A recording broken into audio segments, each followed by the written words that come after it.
আচ্ছা, আমি আপনাদেরকে আবার স্বাগতম জানাচ্ছি ইউনিটের higher studies course A to Z guideline to higher studies in abroad with scholarship.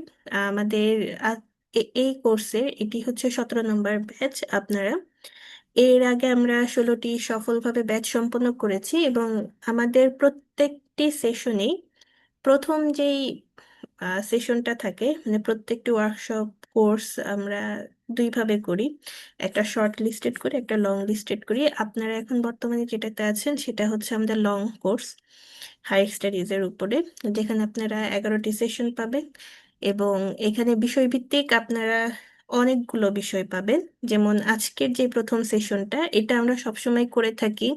আমরা যখন কোর্স আয়োজন করি, আমরা দেখে থাকি যে আমাদের যারা স্টুডেন্টরা আছে তারা সব সময় চায় যে আহ, একজনের জার্নি তারা শুনুক এবং একজনের জার্নি থেকে সে কিভাবে আন্ডারগ্রেড থেকে আস্তে আস্তে হাই স্টাডিজের প্রিপারেশন নিয়েছে বা কখন থেকে ভেবেছে, এবং ভাবার পর সে কি কি করেছে এবং সে যখন অ্যাপ্লাই করতে গিয়েছে সে কোথায় কোথায় বাধা পেয়েছে, এই জিনিসগুলো জানতে চাই।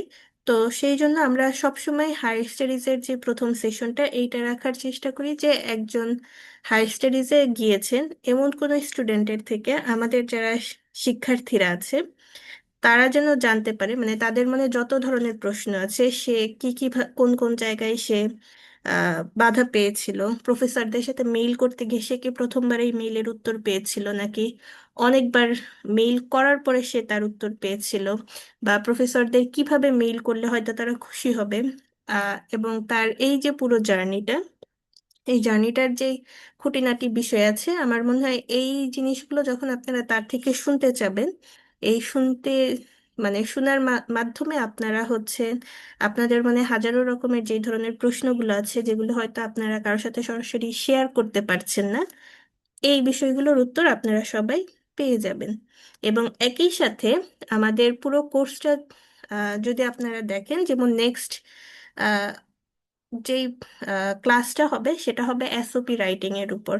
আমরা যখন হায়ার স্টাডিজে যাই আমাদের এসওপি স্টেটমেন্ট অফ পারপোজ এই জিনিসটা আমাদের দরকার হয়, আমাদের সিভি দরকার হয়, একটি স্ট্যান্ডার্ড সিভি, তারপর হচ্ছে রিসার্চ প্রপোজাল। তো আমাদের এই কোর্সটাতে যদি আমরা দেখি, আমাদের যেমন আপনাদের নেক্সট উইকে যখন আপনাদের এসওপির ক্লাসটা হবে, এই এসওপি ক্লাস হওয়ার পর এর নেক্সট উইকে কিন্তু আপনাদের একটা টাস্ক দেওয়া হবে যে যেইভাবে এসওপি লেখা শেখানো হবে সেই ভিত্তিতে আপনার একটা এসওপি লিখবেন।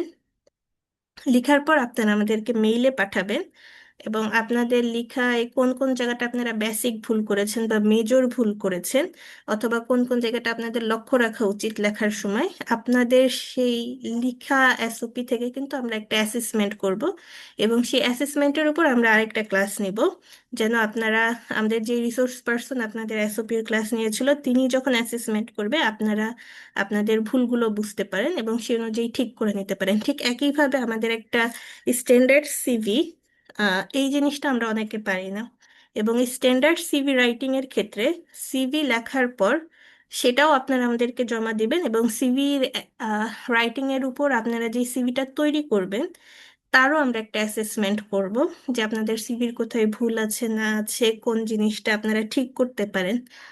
আহ এই জিনিসগুলো নিয়ে আমরা আলোচনা করবো। এবং আমরা যদি দেখি যে আমরা যখন ইউরোপের দিকে যাব, ইউরোপরা এক ধরনের ফরম্যাট ফলো করে সিভির জন্য, আমেরিকা কানাডা ওরা আরেক ধরনের সিভির ফরম্যাট ব্যবহার করে।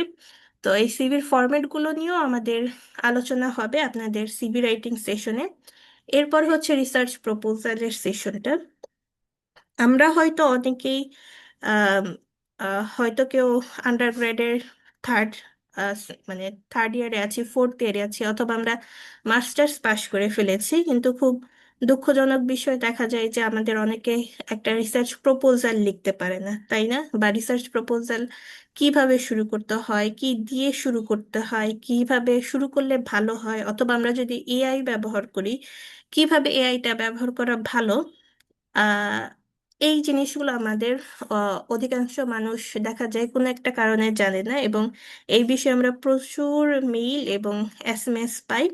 এবং সেই জন্য আমাদের যে হায়ার স্টাডিজ, এখানে আপনাদের রিসার্চ প্রপোজাল রাইটিং এর ক্ষেত্রেও একটা সেশন আছে। একই সাথে আপনাদের আরো কিছু সেশন আপনারা পাবেন, যেমন ডকুমেন্ট প্রিপারেশন। হায়ার স্টাডিজের জন্য কোন কোন ডকুমেন্টসগুলো আপনাকে প্রিপারেশন করে রাখতে হবে, কি কি ধরনের ডকুমেন্টেশন প্রিপারেশন করে রাখতে হবে, কিভাবে করা ভালো, মিনিস্ট্রি থেকে আপনাদের মানে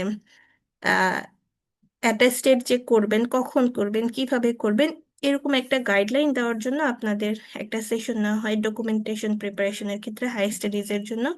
এবং কখন থেকে শুরু করা ভালো এটারও একটা গাইডলাইন দেওয়া হয় অ্যাজ আর্লি অ্যাজ পসিবল। এছাড়াও আপনারা আরো বেশ কিছু সেশন পাবেন এই পুরো ওয়ার্কশপটাতে, যেখানে আপনারা দেশভিত্তিক স্কলারশিপের তথ্য পাবেন। যেমন ইউরোপ অ্যান্ড ইরাসমাসের উপর একটা সেশন থাকবে, স্টাডি ইন ইউএস অ্যান্ড কানাডার উপর একটা সেশন থাকবে, মালয়েশিয়া এখন বর্তমানে যদি আমরা দেখি, চীন এবং মালয়েশিয়ার যে বিশ্ববিদ্যালয়গুলো আছে তারা কিন্তু র্যাঙ্কিংয়ে অনেকটাই উপরে চলে গিয়েছে, তাই না? তো এই যে আহ, বিভিন্ন দেশে একটা পড়ালেখার একটা ধাপ চেঞ্জ হচ্ছে, আহ, কিন্তু যেটা, হ্যাঁ জাপান, অফকোর্স জাপান। আপনারা একজন কমেন্ট করেছেন যে হোয়াটস অ্যাবাউট জাপান, আমি বলবো হ্যাঁ, আপনারা জাপান নিয়েও একটা আলাদা সেশন পাবেন, মালয়েশিয়া নিয়েও পাবেন, এমনকি অস্ট্রেলিয়া এবং ওশেনিয়ার যে কান্ট্রিগুলো আছে সেগুলো নিয়েও একটা আলাদা সেশন পাবেন। আমরা চেষ্টা করব মোটামুটি আহ, পুরো বিশ্বের যে মানে স্কলারশিপ গুলোকে আপনারা যেন কভার করতে পারেন এবং সেগুলো সম্পর্কে জানতে পারেন। আহ, এই সবগুলো দেশ এবং মহাদেশ ভিত্তিক যদি আমরা বলি, সেগুলো আপনারা জানতে পারবেন। জি, জাপান এবং সাউথ কোরিয়া আপনারা একসাথেই পাবেন। আম, যিনি কমেন্ট করেছেন যে হোয়াট অ্যাবাউট সাউথ কোরিয়া, যেমন আমরা যদি মানে দেশভিত্তিক আলাদা করে যাই সেটা একটা লম্বা কোর্স হয়ে যায়, কিন্তু ধরেন জাপান, কোরিয়া, চীন অনেকটা কাছাকাছি। তো এই ধরনের গুলো আপনারা একসাথে পাবেন। চীনেরটা আলাদা পাবেন, কিন্তু জাপান আর কোরিয়ারটা একসাথে পাবেন, মালয়েশিয়ারটা আলাদা পাবেন, কারণ এখানে কিছু প্রসেসের পার্থক্য আছে তাই। তো এমন করে আপনারা আপনাদের সাথে আমাদের যারা আমাদের এই কোর্সে রেজিস্টার পার্টিসিপেন্ট তাদের সাথে আগামীকালকের মধ্যে আমাদের যেই কোর্স রুটিন সেটা শেয়ার করা হবে। সেখানে আপনারা প্রত্যেকটা সেশনের সম্পর্কে ব্রিফ জানতে পারবেন। তবে উম, আজকে আহ, আমাদের যে সেশনটা সেটা আহ, আমরা আর কিছুক্ষণের মধ্যে শুরু করব। আমরা আমাদের হোস্ট যিনি আমাদের সম্মানিত হোস্ট মিস্টার সাইফুল রহমান, তার জয়েনের অপেক্ষা করছিলাম। তিনি আমাদের মাঝে জয়েন করেছেন, তো আমরা আর বেশি দেরি না করে আমরা আমাদের মূল সেশনে চলে যাব। তবে মূল সেশন শুরু করার আগে আমাদের যিনি হোস্ট, আমি তার সাথে আপনাদের সবাইকে পরিচয় করিয়ে দিতে চাচ্ছি। আহ, তিনি হচ্ছেন মোহাম্মদ সাইফুল ইসলাম। আপনারা অলরেডি তার প্রোফাইল পেয়েছেন। তিনি আন্ডারগ্রেড করেছেন, আন্ডারগ্রেড এবং মাস্টার করেছেন ন্যাশনাল ইউনিভার্সিটির আন্ডারে তেজগাঁ কলেজ থেকে। বর্তমানে উনি পিএইচডি স্টুডেন্ট হিসেবে আছেন সাউথ ডেকোটা ইউনিভার্সিটি, আমেরিকায়। ওনার পাবলিকেশন সংখ্যা 5টি এবং সাইটেশন সংখ্যা 127টি। এবং কেন স্পেসিফিকলি এইগুলো বলছি, কারণ হচ্ছে আপনারা যদি দেখেন আজকে আমাদের সেশনটার নাম from National University to higher studies. আমরা এই কারণে এই নামটা রেখেছি, কারণ আমরা এর আগে যতবারই প্রথম সেশনটাতে মানে যতজনই মানে তাদের জার্নি দিয়ে বিভিন্ন কিছু বুঝাক না কেন, যারা ন্যাশনাল ইউনিভার্সিটির থাকে তারা সবসময় আমাদের একটা মেসেজ করে বা প্রশ্ন করে যে ন্যাশনাল ইউনিভার্সিটির ক্ষেত্রে কি, বা আমাদের রিসোর্স পার্সনদেরকে প্রশ্ন করে যে ন্যাশনাল ইউনিভার্সিটি থেকে হাই স্টাডিজে যাওয়া সম্ভব কিনা। তো এই যে একটা সংকীর্ণতা, এই যে একটা ভয়, সেই ভয়টা ভেঙে দিতে, এবং ন্যাশনাল ইউনিভার্সিটি থেকে অনেকে মনে করে যে রিসার্চ হয় না, কিন্তু আপনারা যদি আমাদের রিসার্চ পার্সনের আজকে যে রিসোর্স পার্সন আছে মিস্টার শফিকুল ইসলাম, ওনার প্রোফাইলটা দেখেন, আমি বলবো যে দ্যাটস রিয়েলি হিউজ। এবং আজকে আমি মনে করি যে আপনারা যারা এখানে আছেন, ওনার জার্নিটা যখন আপনারা শুনবেন এবং উনি যখন আপনাদের সাথে ওনার বিষয়গুলো শেয়ার করবেন, আমার মনে হয় আপনারা সবাই খুবই ইনরিচ হবেন। এবং আহ, আপনাদের প্রত্যেকেরই ভবিষ্যতের কোনো না কোনো সময় এই বিষয়গুলো মনে পড়বে এবং এই তথ্যগুলো আপনাদেরকে কাজে লাগবে। তাই আমি আজকে আর বেশি দেরি করব না। আজকে আমাদের সম্মানিত রিসোর্স পারসন, যার কথা শোনার জন্য আপনারা আসলে সবাই আজকে এখানে জয়েন করেছেন, আহ যার থেকে বিভিন্ন তথ্য জানার জন্য, তথ্য জেনে আপনাদের নিজেদেরকে লাইট করার জন্য আজকে এখানে জয়েন করেছেন, আমি তার কাছে চলে যাব। আমি অনুরোধ করব মিস্টার শফিকুল ইসলাম। আহ, স্যার, আপনি কি আছেন? হ্যাঁ, আমি আছি নুসরাত। আমাকে ভাই বললে হবে, আমাকে স্যার বলতে হবে না। ইটস আচ্ছা ভাইয়া। আচ্ছা, আমরা তাহলে এখন ভাইয়ের কাছে চলে যাচ্ছি, আর আপনারাও একদম ফ্রি মনে, এতক্ষণ এই যে আইস ব্রেকিং করলাম আপনাদেরকে কিন্তু সহজ করার জন্যই করছিলাম। তাই আমরা এখন ভাইয়ের কাছে চলে যাব। আশা করি ভাইয়া থেকে আপনারা নানা বিষয় জানতে পারবেন। ভাইয়া, the floor is yours. Thank you Nusrat. আহ, এই সুন্দর আয়োজনের জন্য তোমাকে ধন্যবাদ, এবং ইউনিভিকে ধন্যবাদ। আমার কথা কি স্পষ্ট শোনা যাচ্ছে নুসরাত? জি ভাই, স্পষ্ট শোনা যাচ্ছে। আচ্ছা, আমি জানি না আমার ভিডিও দেখা যাচ্ছে কিনা। আচ্ছা, দেখা যাচ্ছে, ওকে। সো, সবাইকে শুভ সকাল। আপনারা দেখতে পাচ্ছেন আমাদের এখানে কিন্তু এখন দিনের আলো। ইনফ্যাক্ট ইউএসএ তে আর বাংলাদেশে 12 ঘন্টার ব্যবধান। অর্থাৎ আমাদের এখন বাজতেছে সকাল 8টা বেজে 47 মিনিট, আর আপনাদের বাজতেছে রাত 8টা 47 মিনিট।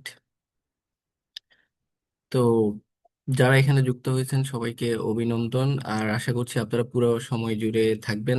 নুসরাত, আমাকে যদি সংক্ষেপে বললো তুমি 1 মিনিটে, এখানে মানে কোন ইনস্টিটিউট থেকে মানুষজন আছে বা কোন ব্যাকগ্রাউন্ড থেকে মানুষজন আছে, জাস্ট সংক্ষেপে।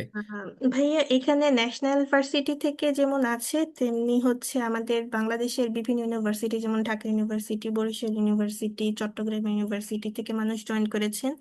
হুম। কেউ কেউ এখন জবে বর্তমানে আছেন।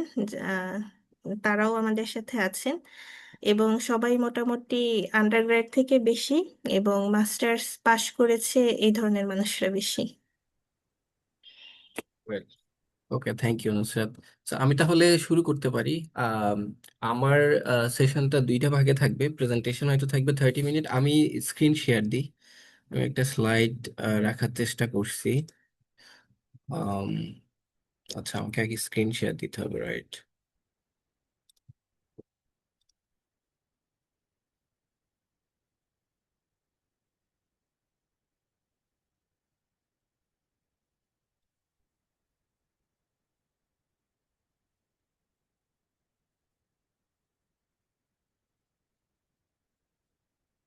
আমার স্ক্রিন কি দেখা যাচ্ছে নুসরাত?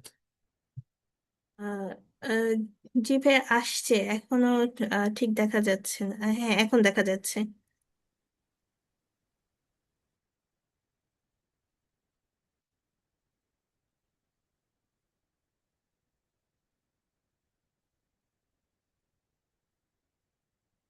আমি হাইড করতে চাচ্ছি।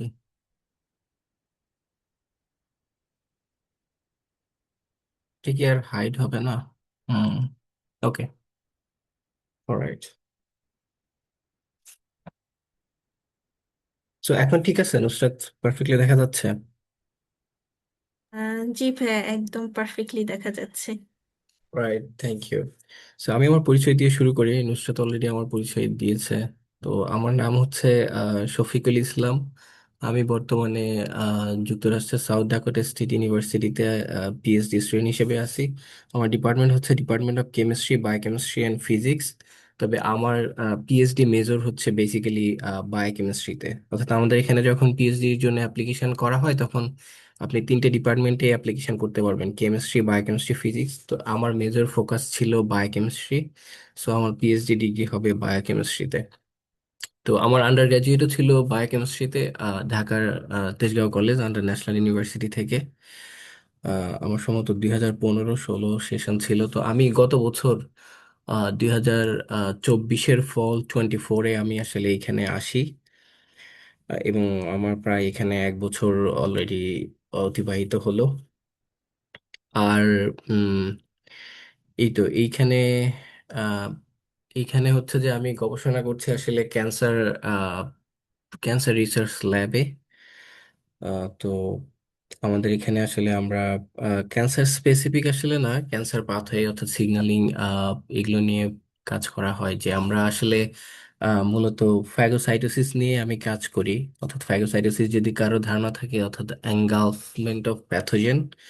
তো সেই প্যাথোজেন আসলে ক্যান্সার সেলও kind of pathogen or abnormal cell. তো আমাদের আসলে আমার রিসার্চটা ফোকাস আসলে আমরা অ্যান্টিবডিকে এনহ্যান্স করার চেষ্টা করতেছি বিভিন্নভাবে, বিভিন্ন মেকানিজমের মাধ্যমে, যাতে হচ্ছে যে আমাদের আলটিমেট গোল হচ্ছে যে যে হিউম্যান বডির যে ক্যান্সার সেল সেটাকে আমাদের যে ইমিউন সেলগুলো আছে সেগুলো এনগালফ করে ফেলতে পারে। তো এটা হচ্ছে আমার এখানে রিসার্চ, বর্তমানে আমি যে ল্যাবে কাজ করতেছি সেখানে। আর এখানে যে ছবিগুলো দেখতে পাচ্ছেন আসলে এটা আমার তোলা ছবি ক্যাম্পাসে। আসলে আমার আহ, এই বিশেষ সুন্দর ছবিগুলো ফ্রেম বন্দি করে রাখতে আমার ভালো লাগে। এখানে দুইটা সিনারিও আপনারা দেখতে পাচ্ছেন। একটা হচ্ছে এখানের ফলের ফল কালার দেখা যাচ্ছে ক্যাম্পাসের। আহ, আর একটা হচ্ছে যে উইন্টারের। দুইটা ছবি আমি তুলেছিলাম। তো এখানে দুইটা আসলে এখানে আহ, যে বাংলাদেশে তো আসলে 6 ঋতু দেশ বলি, কিন্তু এখানে তিনটা মেজর সিজন থাকে আসলে, সামার, ফল আর উইন্টার। তো আমি আহ, শুরু করার আগে আমরা আসলে জেনে নিই যে আসলে যে গ্র্যাজুয়েট স্টাডিটা আমি আসলে, আমি যেহেতু ইউএসএ তে আছি, তো আমি ইউএস ফোকাসই আসলে বেশি বলবো। বাট আমার মনে হয় আলটিমেটলি সবকিছু কি বলে যে মানে কাছাকাছি, প্রিপারেশন গুলো একটু ভিন্ন। আপনি যদি জাপানের বা মালয়েশিয়ার বা অন্যগুলো প্রিপারেশন নেন একটু ভিন্ন, বাট অলমোস্ট কাছাকাছি। আপনার যদি একবার কোন একটা হায়ার স্টাডি বা কোন একটা কান্ট্রির জন্য যদি আপনার ডকুমেন্টস গুলো গুছানো থাকে, তো বাকিটা আপনি আসলে ইজিলি ম্যানেজ করে ফেলতে পারবেন, যদিও কিছু ভিন্নতা আছে কান্ট্রি টু কান্ট্রি। তো প্রথমে আমি যেটা বলবো আসলে এটা ইউএস না, not only US but also অন্যান্য জায়গায়ও। কারণ জাপান, সাউথ কোরিয়া, ইউরোপের অনেক দেশে আসলে কোয়ালিটি এডুকেশন প্রোভাইড করে হায়ার স্টাডির জন্য। তো সেটার ক্ষেত্রে ওয়ান অফ দ্যাম হচ্ছে যে একাডেমিক এক্সিলেন্স। কারণ বাইরের ইউনিভার্সিটি গুলো আপনি দেখবেন যে আমাদের বাংলাদেশের যে ইউনিভার্সিটি গুলো আছে সেগুলোর র্যাঙ্কিং, র্যাঙ্কিং আসলে আমার কাছে আপেক্ষিক বিষয় মনে হয়। কারণ বাংলাদেশে অনেক ইউনিভার্সিটি ভালো র্যাঙ্কিং এ থাকলেও, ইভেন ইউএসএ বা ইউরোপে বা মালয়েশিয়া কোন ইউনিভার্সিটি যদি অনেক পরেও র্যাঙ্কিং থাকে, কিন্তু তাদের আসলে যে ইউনিভার্সিটি ইনফ্রাস্ট্রাকচার এবং সেখানে যে রিসার্চ ফ্যাসিলিটি এবং একাডেমিক এক্সিলেন্সটা, এটা অনেক ফার আগানো আসলে। কারণ আমার যেটা মনে হয় এখানে অনেক কিছু শিক্ষার্থী বান্ধব, কিন্তু বাংলাদেশে আসলে শিক্ষার্থীরা অনেক কষ্ট বা স্ট্রাগল করে এটা, ইদার ন্যাশনাল ইউনিভার্সিটি আর পাবলিক ইউনিভার্সিটি বোথ আসলে। আর ক্যারিয়ার অপরচুনিটিও এখানে অনেক বেশি। লাইক আপনি পিএইচডি শেষে যে ইন্ডাস্ট্রি বা অন্যান্য যে ব্যাপারগুলো থাকে, যেমন বাংলাদেশে অনেক সময় আমরা বাংলাদেশে পিএইচডি করে আসলে বাইরে থেকে অনেকেই যেতে পারে না, কারণ ক্যারিয়ার অপরচুনিটি লিমিটেড। আদার দেন ফ্যাকাল্টি পজিশন, ইন্ডাস্ট্রিতে খুবই লিমিটেড অপরচুনিটি বাংলাদেশে যারা হায়ার স্টাডি বা পিএইচডি করে যায়। তো সেই দিকটা এখানে অনেক বেশি। প্লাস হচ্ছে কালচারাল এক্সপিরিয়েন্স, আপনি ডাইভার্স কালচার এখানে এক্সপিরিয়েন্স করতে পারবেন। লাইক আপনি যখন ইউনিভার্সিটির রাস্তা ধরে হাঁটবেন, তখন আসলে দেখবেন যে এখানে নানান দেশের নানান মানুষের সাথে আপনার দেখা হচ্ছে, নানান ভাষায় মানুষ কথা বলতেছে, ওপিনিয়ন এক্সচেঞ্জ করতেছে, নানান ভাবে চিন্তা করতেছে সারা বিশ্বের সাথে। আপনি একটা গ্লোবাল এনভায়রনমেন্ট পাবেন, যেটাকে আমরা অনেক সময় বলি যে গ্লোবাল ভিলেজ। তো এইটা হচ্ছে ইম্পর্টেন্ট। আমি আসলে কখন থেকে হায়ার স্টাডিটা আসলে ফোকাস করি, এইটা আসলে আমার একদম ইন্টারমিডিয়েটের পরে। আমি যদি একদম ব্যাকের গল্প থেকে শুরু করি, ইন্টারমিডিয়েটের দিয়ে আসলে যখন সবাই বিভিন্ন পাবলিক ইউনিভার্সিটি বা অন্যান্য জায়গায় আসলে প্রিপারেশনের জন্য নেয়, তো তখন সামহাট আমার প্রিপারেশনের পাবলিক ইউনিভার্সিটি কেন্দ্রিক ওইভাবে ছিল না, সামহাট হয়নি ওইদিকে। তো আমি চিন্তা করলাম আচ্ছা কি করা যায়, বাহিরে চলে যাওয়া যাইতে পারে। তখন মালয়েশিয়ার জন্য আমি ট্রাই করতেছিলাম। এর মাঝে আমি ন্যাশনালে দেখতেছিলাম আচ্ছা কোন সাবজেক্টে পড়া যায়। তো এই সাবজেক্টটা দেখে আমার কাছে মনে হলো ওয়েল, আচ্ছা তাহলে এখানে পড়া যেতে পারে। কারণ এটা আমি তখন তখনও গুগল ছিল, গুগলে সার্চ করে দেখলাম বাহিরে এটার ভালো ইয়ে। তো আমি আমার আসলে ডিসিশন চেঞ্জ করলাম যখন এখানে তেজগাঁও কলেজে পড়া শুরু করলাম, দেখলাম যে এনভায়রনমেন্টটা খুব ভালো লাগতেছিল, বা সাবজেক্টটা মনে হলো এখানে কন্টিনিউ করি। আর আমার কাছে মনে হয়েছে যে আমি অনার্সে যদি যাই আমার অনেক টাকা পয়সা লাগবে।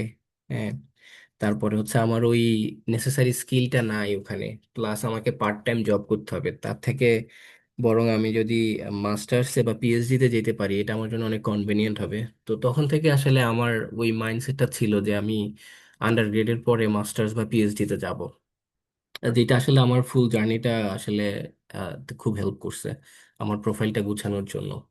তো এইটা ছিল আর কি শুরুর দিকে জার্নির গল্প। তো এখন আসলে প্রথম দিকে আসলে যেটা স্ট্রাগল করছিলাম, আমি নিজে স্ট্রাগল করছিলাম, লাইক আন্ডারগ্রেডের প্রথম বছর বা দ্বিতীয় বছর আসলে আমি, ইভেন তৃতীয় বছরে খুব সম্ভবত আমি বুঝতাম না যে অ্যাপ্লিকেশন প্রসেস কি, বা আমি যে ইউএসএ তে আসবো এটা আমি বুঝতাম না। কারণ খুব স্বাভাবিক তখন ইউএসএ বা নর্থ আমেরিকা কানাডা আসার ক্ষেত্রে আসলে আমরা অনেকে অবস্ট্রাগল মনে করে থাকি। আমি এর বাইরে ছিলাম না। দেখা যাচ্ছে যে আপনার, আমি ভাবতাম যে ঠিক আছে আমি কোরিয়াতে যাব, সাউথ কোরিয়াতে যাব, হয় জাপানে যাব মাস্টার্স করব, দেন আমি ইউএস কানাডার দিকে মুভ করব।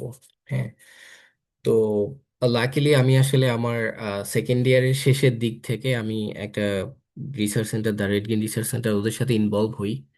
তো সেখানে আসলে অনেক মানুষজনকে দেখতাম যে তারা আসলে ইউএসএ তে পড়তে যাচ্ছে। তো তখন আসলে অ্যাপ্লিকেশন প্রসেস বা হোল প্রসেসটা আমি জানতে পারলাম, এবং আস্তে আস্তে যে ভয়টা উচ্চশিক্ষার ক্ষেত্রে বা ড্রিমটা, আপনারা যদি শুরুতেই দেখেন আমি কিন্তু এখানে টাইটেলটা রাখছি dreaming of pursuing higher studies in the US. তো আপনাকে আসলে ফার্স্ট ড্রিম দেখতে হবে, এবং এই ড্রিমের জন্য কাজ করে যাইতে হবে, এবং আপনি যেটা ড্রিম দেখবেন এবং সেটার জন্য যদি কাজ করে যান, আমি বিশ্বাস করি টুডে আর টুমোরো সবার ড্রিমই সাকসেসফুল হবে, ইদার এক কারো বছর আগে বছর পরে। তো অ্যাপ্লিকেশন প্রসেসটা নিয়ে যেটা বলতেছিলাম, এইটা বুঝাটা খুবই ইম্পর্টেন্ট, কারণ এটা না বুঝলে অনেক সময় আপনি এক দুই বছর পিছিয়ে পড়বেন।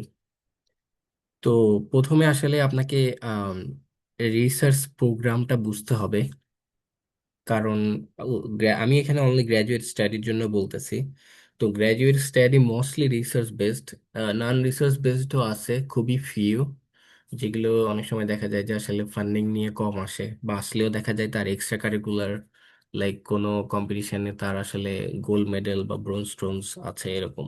সেই ক্ষেত্রে পাবলিকেশন বা রিসার্চ না থাকলে অনেক সময় এটা ওভারকাম করে। তো রিসার্চ প্রোগ্রাম আপনাকে জানতে হবে, এবং সেখানে যারা ফ্যাকাল্টি তারা কি নিয়ে কাজ করে সেটা জানতে হবে, এবং আপনার সাথে অ্যালাইন করে কিনা জানতে হবে। অর্থাৎ আপনার একটা যে রিসার্চ স্টোরি তৈরি করতে হবে, এমন না যে নট নেসেসারি আপনার পাবলিকেশন থাকাই লাগবে, কিন্তু পাবলিকেশন না থাকলেও লাইক আপনি একটা ফিল্ডে যখন আপনি আপনার কোর্স ওয়ার্ক গুলো করতেছেন, লাইক আপনি যদি বায়োলজি ব্যাকগ্রাউন্ডের হন বা বায়োকেমিস্ট্রি ব্যাকগ্রাউন্ডের হন, আপনি যখন সেল বায়োলজি বা অন্যান্য টপিকগুলো পড়বেন, সেখানে দেখা যাচ্ছে যে আপনি কোনো একটা পাথওয়ে, লেটস সে আপনি মেটাবলিজম পাথওয়ে পড়তে যেয়ে ওখানে এত ইনডিপথে পড়ছেন, ওই রিলেটেড গুগলে সার্চ দিয়ে রিসার্চ পেপার গুলো পড়ছেন। হ্যাঁ, এবং সেখানে আপনি একটা কোনো শর্ট কামিংস ফাইন্ডিংস করছেন, এবং এটাকে যদি আপনি একটি স্টোরি বিল্ড করে ওই ল্যাব বা ওই প্রফেসরকে রিচ আউট করেন, এটা হইতে পারে মালয়েশিয়ায়, হইতে পারে ইউএসএ তে, হইতে পারে জাপানে, তখন কিন্তু আপনাকে এটা ভ্যালু দিবে। ইভেন ওরা যদি জানেও যে আসলে মানে গ্রাজুয়েট স্টাডি পিএইচডি বা মাস্টার্সের জন্য পাবলিকেশন লাগে, বাট আপনার যদি ওই লেভেলের মোটিভেশনটা থাকে এবং হচ্ছে যে আপনার আহ, ওই ইন্সপিরেশনটা থাকে, তাহলে আপনাকে ওরা কিন্তু কাউন্ট করবে। তো এটা খুবই ইম্পর্টেন্ট একটা রিসার্চ প্রোফাইল বিল্ড আপ করা। কারণ আমার মনে পড়ে আমি আজ থেকে 3-4 বছর আগে যখন আপনাদের মতো এরকম বিভিন্ন ভাইদের সাথে মেসেঞ্জারে, ফেসবুকে বা গ্রুপে কানেক্ট হওয়ার চেষ্টা করতাম, তো তখন তারা একটা কথা বলতো যে build your profile, build your profile. তো তখন আসলে বিষয়টা বুঝতাম না, বাট এখন বুঝতে পারি যে what does it mean by build your profile.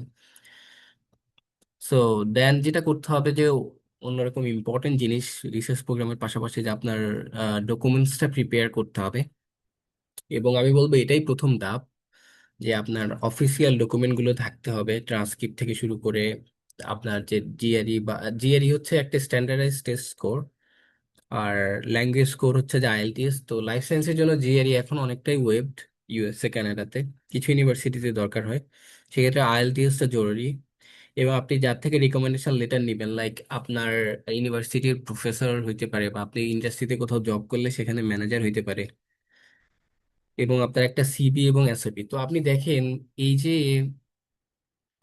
ব্যাপারগুলো, এইগুলা কিন্তু সব এক দুই দিনের বিষয় না, এগুলা কিন্তু অনেক দিন ধরে বিল্ড করার বিষয়। যেমন আমি রেডগেন রিসার্চ সেন্টারে আমার যে সুপারভাইজার ছিলেন ডক্টর আব্দুল হালিম স্যার, আমি ওনার প্রতি খুবই গ্রেটফুল। তো উনি সবসময় বলতেন যে তোমার সিবি আসলে রাইট করার বিষয় না, এটা আসলে মানে বিল্ড করার বিষয়, ঠিক আছে? তো এই সবগুলো ব্যাপার কিন্তু অনেকদিন ধরে করতে হয়। তো আমি বলবো আসলে এখানে আম, এখানে কি কেউ আছে যে লাইক সেকেন্ড ইয়ারে পড়তেছে বা থার্ড ইয়ারে পড়তেছে ইউনিভার্সিটির? আমার কথা কি শোনা যাচ্ছে, নুসরাত? আসসালামু আহ, আলাইকুম স্যার। স্যার আমি থার্ড ইয়ারে আছি। ওকে, ওয়েল, আপনি কোন ইউনিভার্সিটি থেকে? আমি Shahjalal University of Science and Technology. আচ্ছা, ধন্যবাদ। তো আমি কেন জিজ্ঞেস করলাম, কারণ যারা সেকেন্ড ইয়ার থার্ড ইয়ারে আছে, ইভেন এটা ফার্স্ট ইয়ারও হইতে পারে, তবে ফার্স্ট ইয়ারে আসলে কোর্স ওয়ার্কে ফোকাস করা উচিত, ফার্স্ট ইয়ার সেকেন্ড ইয়ারে। বাট সেকেন্ড ইয়ার থেকে ডেফিনেটলি আপনি, বাংলাদেশে এখন অনেক অর্গানাইজেশন আছে যে রিসার্চে হাতে খড়ি নেওয়ার জন্য। আপনারা ফেসবুকে নিলে গেলেই দেখবেন যে অনেক অর্গানাইজেশন আছে। আরো 4-5 বছর আগে কিন্তু এত বেশি ছিল না, ফলে এখন কিন্তু ইজি। লাইক আপনি আহ, অনেক জায়গা থেকেই পেইড রিসার্চ ইন্টার্নশিপ বা রিসার্চ মেথোডোলজি বা যে টুলস গুলো আছে, ইভেন আপনি ইন্টারন্যাশনালিও এগুলো কিন্তু আপনি শিখতে পারেন। লাইক ইন্ডিয়াতে বা অন্যান্য জায়গায়, অনেক জায়গায় কিন্তু এই ধরনের কাজ হয় যে কিছু টাকা ইনভেস্ট করা, এটা আসলে আপনার ইনভেস্টমেন্ট। তো এটা এখন থেকেই শুরু করা উচিত। আমি ধরে নিচ্ছি এখানে যারা যুক্ত হয়েছেন আসলে সবারই উচ্চশিক্ষার ক্ষেত্রে আগ্রহ আছে। সেই আগ্রহ ভালো লাগা থেকে আপনারা এখানে যুক্ত হয়েছেন, আর আশা করি পুরোটা সময় জুড়ে আপনারা যুক্ত থাকবেন। আমি একদম A to Z ইউএস ভিত্তিক উচ্চশিক্ষার ব্যাপারটা বলবো। তারপরে যেটা আসে আসলে এই বিষয়গুলো গুছানো কিন্তু এত সহজ ছিল না আমার জন্য। লাইক আমার ন্যাশনাল ইউনিভার্সিটি, আমাদের তো আসলে সেন্ট্রাল ইয়েটা থাকে গাজীপুরে, আবার আমি থাকতাম ফার্মগেট, এই আমাদের ক্যাম্পাস ফার্মগেটে। তো সেখান থেকে যেয়ে কিন্তু সবগুলো কালেক্ট করা লাগছে। তারপরে হচ্ছে আপনার, আমি আবার ট্রান্সক্রিপ্ট ইভ্যালুয়েট করছি, কারণ ইউএস কানাডা বা ইভেন অন্যান্য অনেক জায়গায় আপনার যদি ইভ্যালুয়েশন থাকে সেটা অনেক কাজে দেয়। তো আমি ইভ্যালুয়েট করছিলাম, আমি স্পেন্টন থেকে করছিলাম, অনেকে ডাব্লিউএস এ করে। তো এগুলো কিন্তু সময় সাপেক্ষ এবং অর্থেরও ব্যাপার ছিল। এর জন্য আমি আমার আন্ডার গ্রাজুয়েট শেষ করে কিছুদিন জবও করছিলাম কয়েকটা প্রতিষ্ঠানে, বায়োটেক কোম্পানিতে। তো এটা আমাকে ফাইন্যান্সিয়ালিও হেল্প করছে, কারণ অ্যাপ্লিকেশন বা এই ধরনের প্রসেসগুলো তৈরি করতে আমার মনে হয় যে মানে 1-2 লাখ টাকার মতো লেগে যায়। কারণ আইএলস আইএলটিএস দেয়ার এক্সাম দেওয়ার ফিও এখন অনেক বাড়ছে। তারপরে এই যে ইভ্যালুয়েশন যদি দরকার হয় সেখানেও প্রায় $200 প্লাস, $200 মতো অ্যারাউন্ড লেগে যায়। তো আপনার ফাইন্যান্সিয়াল প্রিপারেশনটাও আসলে অ্যাট দ্য সেম টাইম থাকা উচিত। লাইক আপনার ফ্যামিলি যদি সাপোর্ট দিতে পারে দ্যাটস গুড, না দিলে আপনি টিউশনি করে বা যে কোনো ভাবে করা। এরপরে আপনি অ্যাপ্লিকেশনটা সাবমিট করবেন এবং সেটার ফলো আপ করবেন। তো এই হচ্ছে হোলিস্টিক প্রসেস। এখানে দুইটা এই স্লাইড থেকে দুইটা টেকওয়ে মেসেজ আপনারা নিতে পারেন। একটা হচ্ছে যে অ্যাজ সুন অ্যাজ পসিবল আপনার শুরু করা, রিসার্চের ইনভলভমেন্ট শুরু করা, একটা রিসার্চ প্রোফাইল বিল্ড আপ করা শুরু করা, ইদার রিভিউ আর্টিকেল লিখে অথবা কোনো রিসার্চ প্রতিষ্ঠানের সাথে যুক্ত হয়ে কোনো রিসার্চ ইন্টার্নশিপ করে, তারপরে আপনার ডকুমেন্টগুলো গুছানো শুরু করা, সিভি রাইটিং শুরু করা, এবং সাবমিট অ্যাপ্লিকেশন। এখন তো আসলে এআই অনেক অ্যাডভান্স হয়ে গেছে, চ্যাট জিপিটি বা অন্যান্য আপনার যে কোনো আইডিয়ার জন্য, ইনিশিয়াল ধারণার জন্য আপনার এখন মানে এআই, চ্যাট জিপিটি বা জেমিনাই এগুলো মেন্টর হিসেবে কাজ করে। আপনার মেন্টর থাকলে হুইচ ইজ গুড। আমি লাকি, আমি আমার এই জার্নিতে অনেক বেশি অনেকগুলো মেন্টর পাইছি এবং আমি তাদের প্রতি গ্রেটফুল। কারণ মেন্টর থাকলে কাজটা অনেক সহজ করে, এবং আপনি মেন্টর আসলে যে কাউকেই করতে পারবেন। কারণ আমি বিশ্বাস করি আমরা যারা বাইরে আসি তারা কারো না কারো হেল্প নিয়ে আসি। তো তখন আপনি যখন তাদেরকে নক করবেন, তারা ঠিক আছে, আমরা অনেক ব্যস্ত থাকি এখানে, ইভেন উইকেন্ডেও অনেকে ব্যস্ত থাকে, কিন্তু আপনাকে সর্বোচ্চ হেল্প করার চেষ্টা করবে আপনি যদি ওইভাবে কমিউনিকেশনটা বিল্ড আপ করতে পারেন। আচ্ছা, তো এই দুইটা মেসেজ আপনারা নেবেন, জাস্ট প্রিপারেশন, আর্লি রেডি এবং আর্লি রিসার্চ এক্সপোজিওর নেয়া। এখন স্ট্র্যাটেজি যেটা, আমি বলছিলাম যে আপনার ক্যারিয়ার সেট ক্লিয়ার গোলস, আপনাকে আসলে গোল সেট করতে হবে। লাইক আমি কোন দেশে যাব, আপনি ঠিক আছে মাল্টিপল কান্ট্রি আপনার ইয়েতে রাখতে পারেন। আপনার ফার্স্ট ইয়ে হচ্ছে যে আমি আসলে হায়ার স্টাডিজে যাব কিনা, গেলে আমি কেন যাব। আর এটার উদ্দেশ্য একমাত্র হওয়া উচিত আপনার গবেষণা, যে আমার গবেষণা আসলে ভালো লাগে কিনা, হ্যাঁ নতুন কিছু নিয়ে বা পড়াশোনা একাডেমিক ব্যাপারগুলো আমার ভালো লাগে কিনা। এরপরে আপনি কান্ট্রি সেট করবেন যে কোন দিকে আমি যাইতে চাই। হ্যাঁ, এবং কান্ট্রি সেট আসলে আমার ক্ষেত্রে মনে হয় ভ্যারি করে। লাইক আপনার যদি স্পেসিফিক কোনো ফিল্ডে রিসার্চ এরিয়া থাকে, যেটা জাপানে খুব ভালো একটা ল্যাবে কাজ করছে বা মালয়েশিয়ায় কাজ করছে, সেক্ষেত্রে সেগুলোতেও আপনারা যাইতে পারেন। তবে সেগুলো আমি বলবো বরং ইউএসএ থেকে বেশি কম্পিটিটিভ, কারণ ইউএসএ আপনার কম্পিটিটর অনলি আপনি। কারণ আপনি যদি আপনার প্রোফাইল একবার বিল্ড করে ফেলতে পারেন, আপনার রিসার্চ বা অন্যান্য, সেই ক্ষেত্রে কিন্তু এখানে সেন্ট্রাল অ্যাপ্লিকেশন, অনেক সময় প্রফেসর ম্যানেজও দরকার হয় না, বাট প্রফেসর ম্যানেজ করতে পারলে সেটাও ভালো। আর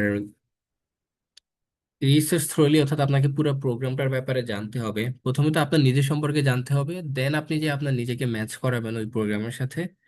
আর অ্যাপ্লিকেশনের ক্ষেত্রে আসলে ব্যালেন্স অ্যাপ্রোচ, অর্থাৎ আপনি জাপানের টপ ইউনিভার্সিটি বা ইউএস এর টপ ইউনিভার্সিটিতে অ্যাপ্লাই করতে পারেন। হু নোজ, অনেক সময় দেখা যায় আমাদের যে প্রোফাইল অনেকের টপ ইউনিভার্সিটিতে হয়, লো ইউনিভার্সিটিতে হয় না, কারণ এখানে অনেক কিছু আপেক্ষিক ব্যাপার থাকে।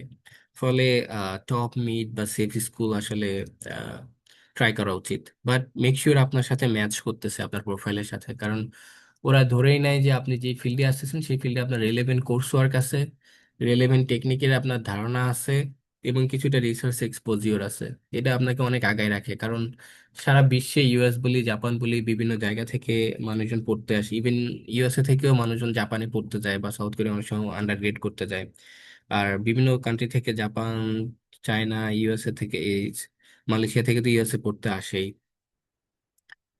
তো প্রোগ্রাম সিলেকশনের ক্ষেত্রে একাডেমিক ফিট আপনাকে দেখতে হবে, এবং সেখানে রিসোর্স, যেটা আমি বললাম যে আসলে আপনার রিসোর্স কেমন আছে, যে অর্থাৎ যে আপনি যে ফিল্ডগুলোতে নিয়ে কাজ করতেছেন, লেটস সে আপনি অ্যানালাইটিক্যাল কেমিস্ট্রিতে কাজ করতেছেন, হ্যাঁ, অথবা আপনি সেল কালচার নিয়ে কাজ করতেছেন, কিন্তু আপনি যে ডিপার্টমেন্টে অ্যাপ্লাই করতেছেন বায়োকেমিস্ট্রিতে বা কেমিস্ট্রিতে, সেখানে আসলে এটা নিয়ে কোনো কাজই হয় না বা কোনো প্রফেসরই নাই। তো আপনার যদি দেখা যাচ্ছে যদি পাবলিকেশন 15-20টাও থাকে, আর গুগল স্কলার সাইটেশন যদি লাইক 100+ থাকে, সেক্ষেত্রে আপনার হবে না। কারণ আপনাকে মেন্টর করার জন্য আসলে ওখানে রাইট প্রফেসর নাই, বা রাইট যে ল্যাব রিসোর্সেস সেগুলা নাই। তো এই ম্যাথসটা খুবই ইম্পর্টেন্ট, এবং এটা অনেক সময় নিয়ে আপনার যে আইএলটিএস প্রিপারেশন বা অন্যান্যগুলোর সময় আপনাকে করতে হয়। তো আমি সাইড বাই সাইড করছিলাম যখন আমার আইএলটিএস বা অন্যান্য জিনিসের প্রিপারেশন নিয়েছিলাম, তখন পাশাপাশি দিনের লাইক 1-2 ঘন্টা সময় বা রাতের একটা নির্দিষ্ট সময় আসলে এইটার জন্য কাজ করছি। এবং কালচারও দেখা উচিত, কারণ আমি প্রথম দিকে আসলে আমি নিজে এটা ওভারলুক করছিলাম। লাইক আমার এখানে সাউথ ডাকোটায় যে এত ঠান্ডা পড়বে মানুষজন বলতো, বাট আমি এটা ইমাজিন করি নাই। কারণ আমার চিন্তা ছিল আসলে একটা লাইক অ্যাডমিশন বা একটা স্কলারশিপ ম্যানেজ করা, ফার্স্ট প্রায়োরিটি ছিল ওইটা। বাট আমি বলবো যে লাইক অনেক যদি ঠান্ডা প্রবলেম থাকে বা আরো অন্যান্য ব্যাপার থাকে, সেটা মেনটেন করা উচিত। যেমন ইউএসএ তে অনেক সিটি আছে সেফ না, যেমন লুইজিয়ানা বা আরো অন্যান্য আছে। তো অনেক সিটি আছে অনেক কস্টলি, বা যেখানে বাংলাদেশি থাকে না। তো সেই বিষয়গুলো দেখা উচিত, কারণ আপনি বাইরের ইউনিভার্সিটিতে যখন যাবেন, আপনার বাংলাদেশি কমিউনিটি যদি ভালো থাকে, তাহলে আপনার জন্য অনেক সহজ হবে ওইখানে সার্ভাইভ করা। কারণ প্রথম দিকে আসলে আপনাকে যে একটা নতুন দেশ, নতুন সবকিছু, এবং আপনি হয়তো ড্রাইভিং জানেন না, এখানে দেখা যাচ্ছে যে যে সুপার শপগুলো এগুলো অনেক দূরে হয়। তো সেখানে দেখা যাচ্ছে যে -20, আমার এখানে কারেন্টলি লাইক অ্যারাউন্ড -20 বা -15 টেম্পারেচার। তো এই টেম্পারেচার আপনার যদি পরিচিত কেউ না থাকে, আপনার জন্য খুবই ডিফিকাল্ট হবে। আপনি 1 ইয়ার লেটার হয়তো আপনি সার্ভাইভ করে যাবেন, বাট ইনিশিয়ালের জন্য যেখানে বাংলাদেশি কমিউনিটি আছে, ওখানে অ্যাপ্রোচ করা বেটার, আপনার জন্য হেল্পফুল।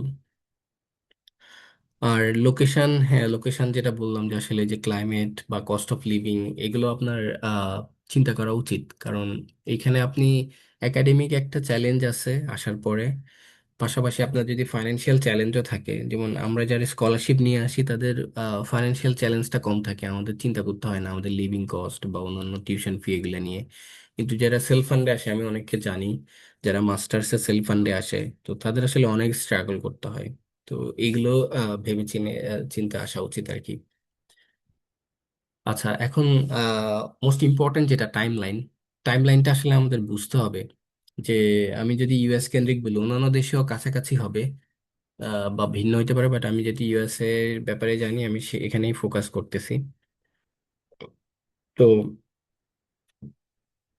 কারণ ইউএসএ হচ্ছে সারা বিশ্বের সবচেয়ে বেশি স্কলারশিপ দেয়, যদিও অনেক গুঞ্জন উঠছে যে বর্তমান প্রশাসন আসার পরে একটু কমছে বা কোনো কিছু, কিন্তু আমি বলবো যে আপনারা স্ট্যাটিস্টিক্স দেখলে দেখবেন যে বাংলাদেশ থেকে স্টুডেন্ট আসার পরিমাণ ওইভাবে কমে নাই। কারণ আলটিমেটলি এখানে ওদের গ্র্যাড স্কুলে ইন্টারন্যাশনাল স্টুডেন্ট দরকার হয়, কারণ ওদের যে আন্ডার গ্রেড আছে ওদের টিচিং এর জন্য বা ওদের রিসার্চ ল্যাবগুলো ক্যারি করার জন্য আপনার স্টুডেন্ট লাগেই। হ্যাঁ ঠিক আছে, কম্পিটিশন বাড়ছে, বাট এটা একদম বন্ধ হয়ে যায়নি। তো আমি আমার কথা বলি আমি কখন শুরু করছিলাম। তো আমি যখন 2024-এ আমি অ্যাপ্লাই, আমি তো বলছিলাম যে আমার ড্রিম ছিল অনেক আগে থেকে, লাইক সেকেন্ড ইয়ার থেকে ইউনিভার্সিটির। তো অ্যাকচুয়াল জার্নিটা শুরু করি বা আইএলটিএস বা এভরিথিং শুরু করি আসলে 2023-এই। আমি যেহেতু 2024-এর ফলটা ধরবো, তো 2023-এর আসলে নভেম্বরের আগে আপনারা টাইম লাইনটা চাইলে লিখে রাখতে পারেন, খাতা কলমে লিখে রাখতে পারেন, কারণ এটা খুবই ইম্পর্টেন্ট যারা ইউএস টার্গেট করতেছেন। আর আমি মনে করি যাদের মোটামুটি অনার্স বা মাস্টার্স ডিগ্রি আছে, সিজিপিএ লাইক মিনিমাম 3 আছে, কিছুটা রিসার্চ এক্সপোজিও, তারা সবাই ইউএসএ তে ট্রাই করা উচিত, কারণ ইউএসএ তে অপরচুনিটি সবচেয়ে বেশি। তো আমি যেটা বললাম যে নভেম্বরে আমি আসলে আমার আইএলটিএস বা যে ট্রান্সক্রিপ্ট এগুলো সব নভেম্বরের মধ্যেই আমার গুছানো হয়ে গেছিল, রেজাল্ট আমার হাতে ছিল নভেম্বরে। তারপর আমি যেটা করলাম যে ডিসেম্বরে, এবং পাশাপাশি আমি এসওপি সিবিও আমার রেডি ছিল, তখন অ্যাপ্লাই করছি ডিসেম্বরে। লাইক ম্যাক্সিমাম ইউনিভার্সিটিতে ডেডলাইন হচ্ছে ইউএস এর লাইক ডিসেম্বর 1, অনেকগুলোতে নভেম্বরের 1ও থাকে, অর্থাৎ নভেম্বর থেকে শুরু হয়। এবং জানুয়ারি 15 কিছু থাকে, ফেব্রুয়ারি কিছু থাকে, আর কিছু থাকে হচ্ছে যে আপনার লাইক রোটেশন ওয়াইজ, অর্থাৎ সারা বছরই যে অ্যাপ্লিকেশন নাই, কিন্তু ফলে আসলে এখানে অ্যাকচুয়ালি এখানে ফল, স্প্রিং এবং সামার। তো আমার জানার মতে স্প্রিং এবং সামারে আসলে ইন্টারন্যাশনাল স্টুডেন্ট খুবই কম আসে, ফলে সবচেয়ে বেশি আসে সেন্ট্রালি অ্যাডমিশনের মাধ্যমে। এখানে দুইটা ভাবে অ্যাডমিশন হয়, একটা হচ্ছে যে সেন্ট্রালি, আর একটা হচ্ছে প্রফেসর ম্যানেজ। তো প্রফেসর ম্যানেজটা আমার মতে প্রেফারেবল, কারণ আমি নিজেও নভেম্বরে অনেক প্রফেসরকে ইমেল করছিলাম, যে দেখার চেষ্টা করছি কিভাবে আসলে আমার প্রোফাইলটাকে ওনারা ইভ্যালুয়েট করে বা ওনারা কাউন্ট করতেছে কিনা। তো আমি দেখলাম আমি কিছু জায়গা থেকে রেসপন্স পাচ্ছিলাম, যদিও পজিটিভ না, লাইক ফান্ডিং নাই, তুমি অ্যাপ্লাই করে দেখতে পারো সেন্ট্রালি ওইভাবে। কারণ এটা কেন করেছি যে আপনি অ্যাপ্লিকেশন করতে ইউএসএ আসলে অনেক জায়গায় $30 থেকে শুরু করে $100 পর্যন্ত অ্যাপ্লিকেশন ফি লাগে, যেটা প্রায় বাংলাদেশে 10,000 টাকা প্লাস। তো আমরা যারা স্টুডেন্ট থাকি আমাদের জন্য এই টাকার পরিমাণটা আসলে অনেক বেশি। তো সেই জায়গা থেকে আপনি যখন ইউনিভার্সিটি শর্ট আউট করবেন, তো আপনি যদি কিছু প্রফেসরের থেকে ভালো হিন্টস পান, অথবা যে ডিপার্টমেন্টের গ্র্যাড কোঅর্ডিনেটর থাকে সে জানে আসলে আপনার প্রোফাইলটা কেমন কম্পিটিটিভ, আপনি তাকে জিজ্ঞেস করতে পারেন আপনার সিবি, এসওপি এগুলা পাঠায়া, হুম, এবং আপনার ট্রান্সক্রিপ্ট পাঠায়, তখন সে আপনাকে বলবে হ্যাঁ তোমার প্রোফাইলটা কম্পিটিটিভ, তুমি অ্যাপ্লাই করতে পারো। বা প্রফেসর আপনাকে একটা হিন্টস দিবে, তখন আপনি ইউনিভার্সিটি শর্টলিস্ট করবেন। লাইক আমি প্রথমে দেখা যাচ্ছে যে 40-50টার মতো ইউনিভার্সিটি শর্টলিস্ট করছি, সেখান থেকে ফাইনালি 10টাতে আমি অ্যাপ্লিকেশন করার চিন্তা করছি, বাট ফাইনালি হয়তো আমি 6-7টাতে অ্যাপ্লিকেশন সাকসেসফুলি সাবমিট করছি। তো এইটা আসলে অনেক সময়ের ব্যাপার, লাইক 50টা ইউনিভার্সিটি শর্ট আউট করতে আপনার মিনিমাম আমি বলবো যে 50 দিন লাগবে, মানে 2 মাসের বেশি সময় লাগবে আপনি যদি অনেক বেশি সময় দেন। মিনিমাম 3 মাস আপনার লাগবে ইউনিভার্সিটি খুঁজে বের করার ক্ষেত্রে, কারণ ইউএসএ তে প্রায় 4,000 ইউনিভার্সিটি। তো এইখানে আসলে আপনার অপরচুনিটি যেমন অনেক, আপনাকে সেটা আসলে অপরচুনিটি শর্ট আউটও করতে হবে যে কোনটা আপনার জন্য সুইটেবল। তারপরে এই তো আপনি ডিসেম্বরের 15 ছিল ডেডলাইন সাউথ ডাকোটা স্টেট ইউনিভার্সিটিতে, তখন অ্যাপ্লিকেশন সাবমিট করি। জানুয়ারি বা ফেব্রুয়ারির শেষের দিকে আমি এখানে থেকে ইন্টারভিউ কল পাই। তারপরে 2 উইকসের মধ্যে ওরা আমাকে ডিসিশন জানায় দেয়। তারপরে আমি এপ্রিল, সম্ভবত মার্চ এপ্রিলের মধ্যে আমি, বা জুনের মধ্যে, সম্ভবত এপ্রিল থেকে জুনের মধ্যে আমি ইন্টারভিউ বা ভিসা প্রসেসিং যেগুলো আমার সেগুলো পাই, এবং পরবর্তীতে অগাস্টে আসি। কারণ এখানে আপনি নভেম্বর ডিসেম্বরে গত বছর অ্যাপ্লাই করলেও লেটস সে আপনি যদি 2026-এর ফলটা ধরতে চান ইউএসএ তে, তাহলে আপনাকে এখনই অ্যাপ্লিকেশন সাবমিট করে দিতে হবে, বা জানুয়ারির মধ্যে অ্যাপ্লিকেশন সাবমিট করে দিতে হবে। আপনি ফেব্রুয়ারি মার্চে ডিসিশন পেয়ে যাবেন, এবং এপ্রিল মেতে আপনি হচ্ছে ভিসা প্রসেসিং হবে। তারপরে হচ্ছে যে আপনি অগাস্টে আপনি আসবেন, কারণ এখানে অগাস্টের সেকেন্ড উইক থেকে ক্লাস শুরু হয়। তো এটাই হচ্ছে যে ওভারঅল ব্যাপার। তো আমি বলবো যে মিনিমাম আসলে বছর খানেক আগে, আপনি বুঝতেই পারতেছেন আমার কথা শুনে, যে বছর আগে আসলে আপনাকে এটা প্রিপারেশনটা শুরু করতে হবে। আচ্ছা, আমি এখানে রিয়েল দেখাই যে অনেকেই দেখা যাচ্ছে যে এখানে অংশগ্রহণ করছেন, কিন্তু পরে দেখা যাচ্ছে ভুলে যাবেন। তো আমি যেটা করছিলাম, কারণ এখানে ইনফরমেশন অর্গানাইজ করা বা ইনফরমেশন ট্র্যাক রাখা খুবই ইম্পর্টেন্ট। আপনারা চাইলে পয়েন্টগুলো লিখেও নিতে পারেন। লাইক আপনি যখন আমি যখন ইউনিভার্সিটি সার্চ করছিলাম, আমি এরকম দুইটা এক্সেল শিট বা গুগল শিট আমি তৈরি করে নিছিলাম। প্রথমটা ছিল আমার জাস্ট র্যান্ডম ইউনিভার্সিটি চুজ করার জন্য, যে আমার যে বর্তমান প্রোফাইল আছে, আমার সিজিপিএ, তারপরে আমার আইএলটিএস স্কোর বা আমার জিআরই দেওয়া ছিল না, ফলে আমি ডেফিনেটলি অ্যাভয়েড করছি যেগুলোতে জিআরই রেকমেন্ডেড ছিল বা জিআরই রিকোয়ার্ড ছিল। অথবা আমি গ্র্যাড কোঅর্ডিনেটরের সাথে কথা বলে নিছি যে জিআরই ওয়েব করা যাবে কিনা, আনলেস আমার ওই প্রোগ্রামটা অনেক বেশি পছন্দ হয়েছে। তো লেটসে আমি একটা ইউনিভার্সিটির এক্সাম্পল দিতে পারি, কেন্ট স্টেট ইউনিভার্সিটিতে অ্যাপ্লাই করছিলাম। তো এক একটা ইউনিভার্সিটিতে কিন্তু কয়েকটা ডিপার্টমেন্টে আপনি অ্যাপ্লাই করতে পারেন, like chemistry, biochemistry, biomedical science, যেটা cellular and molecular biology. For example, আপনি হয়তো আন্ডার গ্রেড করতেছেন কেমিস্ট্রিতে বা বায়োকেমিস্ট্রিতে, কিন্তু আপনি যেখানে রিসার্চ করার সুযোগ পাইছেন সেটা হয়তো মোর ফোকাস সেলুলার বা মলিকুলার বায়োলজিতে বা বায়োমেডিক্যাল সায়েন্সে। তো আপনি দুইটা প্রোগ্রামে কনসিডারে রাখতে পারেন, যেটা সবচেয়ে বেশি ম্যাচ করে সেখানে অ্যাপ্লাই করতে পারেন। তো সেটা ডেডলাইন অবশ্যই রাখতে হবে। ডেডলাইনের ক্ষেত্রে একটা ব্যাপার মাথায় রাখবেন, আমি ডেডলাইন বলতে আর্লি ডেডলাইনকে বুঝাচ্ছি, কারণ প্রত্যেকটা জায়গায় দুইটা ডেডলাইন থাকে, বিশেষ করে ইউএসএ তে। আর্লি ডেডলাইন আর হচ্ছে লেট ডেডলাইন। তো লেট ডেডলাইনে আসলে এটাকে কাউন্ট করে না, বা কাউন্ট করলেও আপনার যদি প্রথমে ডেডলাইন থেকে স্টুডেন্ট পেয়ে যায় তখন ওরা সেকেন্ড ডেডলাইনে যায়, এছাড়া যায় না। তো আমি বলবো যে আপনারা প্রথম ডেডলাইনটাকে কাউন্ট করবেন, এবং একটা প্রোগ্রামে দেখেন ডেডলাইন এক এক রকম। এবং ফিটা আপনি এখানে রাখতে পারেন, তাহলে আপনার একটা ফাইন্যান্সিয়াল ধারণা থাকবে যে আপনার কি পরিমাণ টাকা এখানে লাগবে। কারণ অনেক সময় দেখা যায় কি আপনাকে ডলারে পে করতে হয়। তো বাংলাদেশে আমাদের দেখা যায় যে ক্রেডিট কার্ড থাকে না, বা ইন্টারন্যাশনাল ট্রানজাকশন, তো এই বিষয়গুলো আপনাকে ম্যানেজ করতে হবে। র্যাঙ্কিং আপনি ধারণার জন্য রাখতে পারেন, বাট আমি যেটা বললাম আমার কাছে র্যাঙ্কিংটা আপেক্ষিক মনে হয়, কারণ এটা ডিপেন্ড করে আপনি কোন ল্যাবে কাজ করতেছেন, কোন ফিল্ডে কাজ করতেছেন। এটা মোস্টলি ম্যাটার করে। তারপরে হচ্ছে যে একসেপ্টেন্স রেট, এই একসেপ্টেন্স রেটটা আসলে তখন আসলে যেটা ভাবতাম ওইটা না, এটা আসলে আন্ডার গ্রেড ভিত্তিক থাকে। ফলে অনেক ইউনিভার্সিটি দেখবেন একসেপ্টেন্স রেট 98%, 95%, কিন্তু এইটা আসলে ওদের আন্ডার গ্রাজুয়েটদের একসেপ্টেন্স রেট সহ কনসিডার করে। হ্যাঁ, ফলে এইটা দেখে অনেক সময় বিভ্রান্ত হওয়া যাবে না, ফলে আপনাকে মেক শিওর করতে হবে আপনার প্রোফাইলটা ম্যাচ করতেছে। তো আরেকটা যেটা করতাম আমি, একদম রিলেভেন্ট লিঙ্ক গুলো আমি রাখতাম। লাইক ফর এক্সাম্পল, কোন লিঙ্কে গেলে আপনার সব ক্রাইটেরিয়া আছে এবং ডিটেলস ইনফরমেশন আছে, প্লাস আপনি কোন লিঙ্কে গেলে অ্যাপ্লিকেশনটা সাবমিট করতে পারবেন। লাইক আপনারা এখানে আসছেন একটা গুগল ফর্ম সাবমিট করার মাধ্যমে, রাইট? তো অ্যাপ্লিকেশন করার জন্য এরকম একটা গুগল ফর্ম টাইপের কিছু থাকে, ওদের পোর্টাল থাকে, অ্যাপ্লিকেশন পোর্টাল, ওখানে সাবমিট করতে হয়। তো অনেক সময় দেখা যায় কি এগুলো এত বেশি ভেতরে থাকে আপনি ডিরেক্ট গুগল সার্চে পাবেন না। ফলে আপনি একবার যখন পাবেন, যেমন আমি প্রথম দিকে এই বোকামোটা করছিলাম, এরকম লিস্ট না করে আমি র্যান্ডম সার্চ করতাম, দেখা যাচ্ছে আমি আবার হারাই ফেলছি। হ্যাঁ, তো পরে আমি যেটা করলাম যে আমি এগুলো আসলে একটা জায়গায় নোট করার চেষ্টা করছি, যাতে আমি ওয়ান ক্লিকে আমি ওখানে চলে যেতে পারি।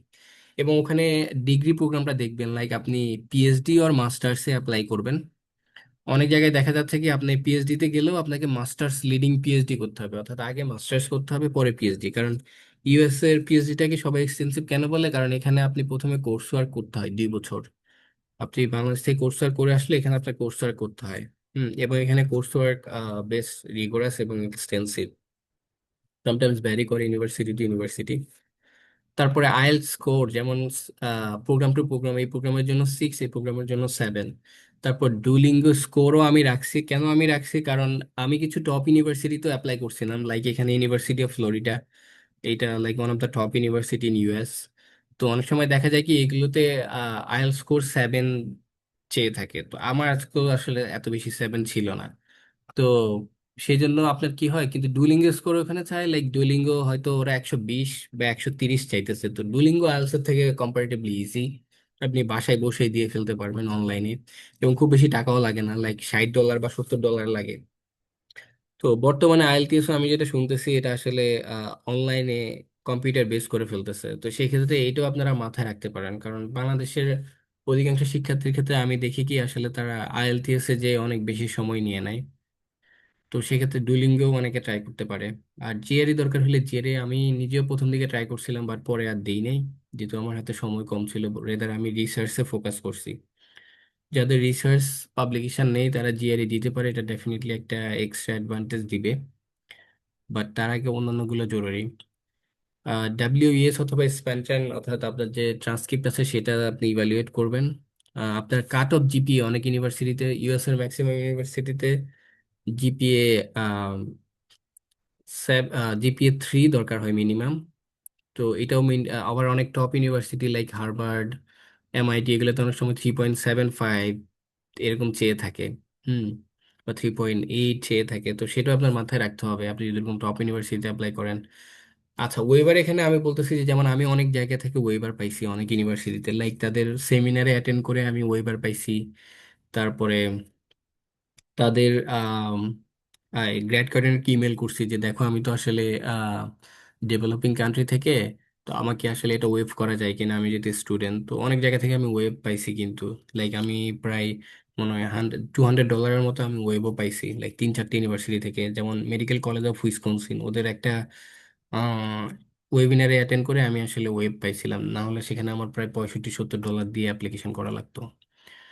তো তারপরে প্রফেসর লিস্ট করে রাখতে পারেন, যে আপনার এসওপিতে তো অবশ্যই প্রফেসর মেনশন করতে হয়। তো আপনি আসলে আহ, ওই প্রফেসর 3 থেকে 4 জন লিস্ট করে রাখবেন, এবং তাদের ওয়েবসাইট লিস্ট করে রাখবেন, এবং তাদের রিসার্চ এরিয়া লিস্ট করে রাখতে পারেন। পাশাপাশি কোনো রিমার্ক যদি থাকে সেটা আপনি আহ, রাখতে পারেন। তো এই যত অর্থাৎ প্রথম আপনার ইনফরমেশন কালেকশনের জন্য যত বেশি ডিটেলস ইনফরমেশন আপনি কালেক্ট করতে পারেন, এবং এগুলো আপনাকে মিনিমাম বছর আগেই শুরু করা উচিত।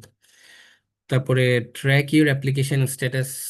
আমি যখন অ্যাপ্লিকেশন সাবমিট করলাম সাকসেসফুলি, আমি আসলে কি কি ট্র্যাক করছি। লাইক আমি ইউনিভার্সিটি অফ ফ্লোরিডার বায়োমেডিক্যাল সায়েন্সে অ্যাপ্লাই করছিলাম, যেটা ডেডলাইন ছিল December 1। তো আমি আমার স্ট্যাটাস সাকসেসফুলি কমপ্লিট হয়েছে November 30-তে। যেখানে আমি দেখছি যে আমার আচ্ছা সিবিএসওপি আমি ওদেরকে সেন্ড করছি কিনা বা পোর্টালে আপলোড করছি কিনা, আমার এলওআর 3টে এলওআর দরকার ছিল, সেগুলো আসলে সেন্ড হয়েছে কিনা সাকসেসফুলি। প্লাস ওয়েস তো দরকার হয় না, আমার ট্রান্সক্রিপ্ট আমি আপলোড বা ইমেল করছি কিনা। কারণ এক এক ইউনিভার্সিটি কেউ কেউ চায় ওদেরকে ইমেল করতে, কেউ কেউ আপলোড করতে বলে। তারপরে আইএলটিএস স্কোর সেন্ড হয়েছে কিনা, এবং অনেক সময় সেটা তারা অফিসিয়ালি চায়, অর্থাৎ আপনি আপলোড করলেই হবে না, আইএলটিএস এর ইটিআরএফ বা যাদের যে অথরিটি আছে তারা ইমেল করতে হয় অফিসিয়ালি, তো সেটা করতে হবে। তো অ্যাপ্লিকেশন ট্র্যাক রাখাটাও জরুরি, বা এটা যে কোনো কাজের ক্ষেত্রে প্রযোজ্য, আপনি যেটা করতেছেন সেটা ট্র্যাক রাখা, তাহলে আপনি ওই কাজ থেকে হারায় যাবেন না। আচ্ছা, এখানে কি এইটুকু পর্যন্ত কারো কোনো প্রশ্ন আছে? আপনারা যে কোনো সময় প্রশ্ন আসলে করতে পারেন, আমি চাই যে আপনারা একদম ক্লিয়ারলি বিষয়গুলো বুঝে নেন। ভাইয়া, ওয়েব শোনা যাচ্ছে? করলে বেটার। কি করলে? আচ্ছা, বলতেছি আপনাদের আপনি ওয়েবারের জন্য যে সেমিনার অ্যাটেন্ড করলেন এটা প্রসিডিউরটা কি ভাইয়া? আচ্ছা, মানে ফি ওয়েবারের জন্য, তাই তো? জি জি জি।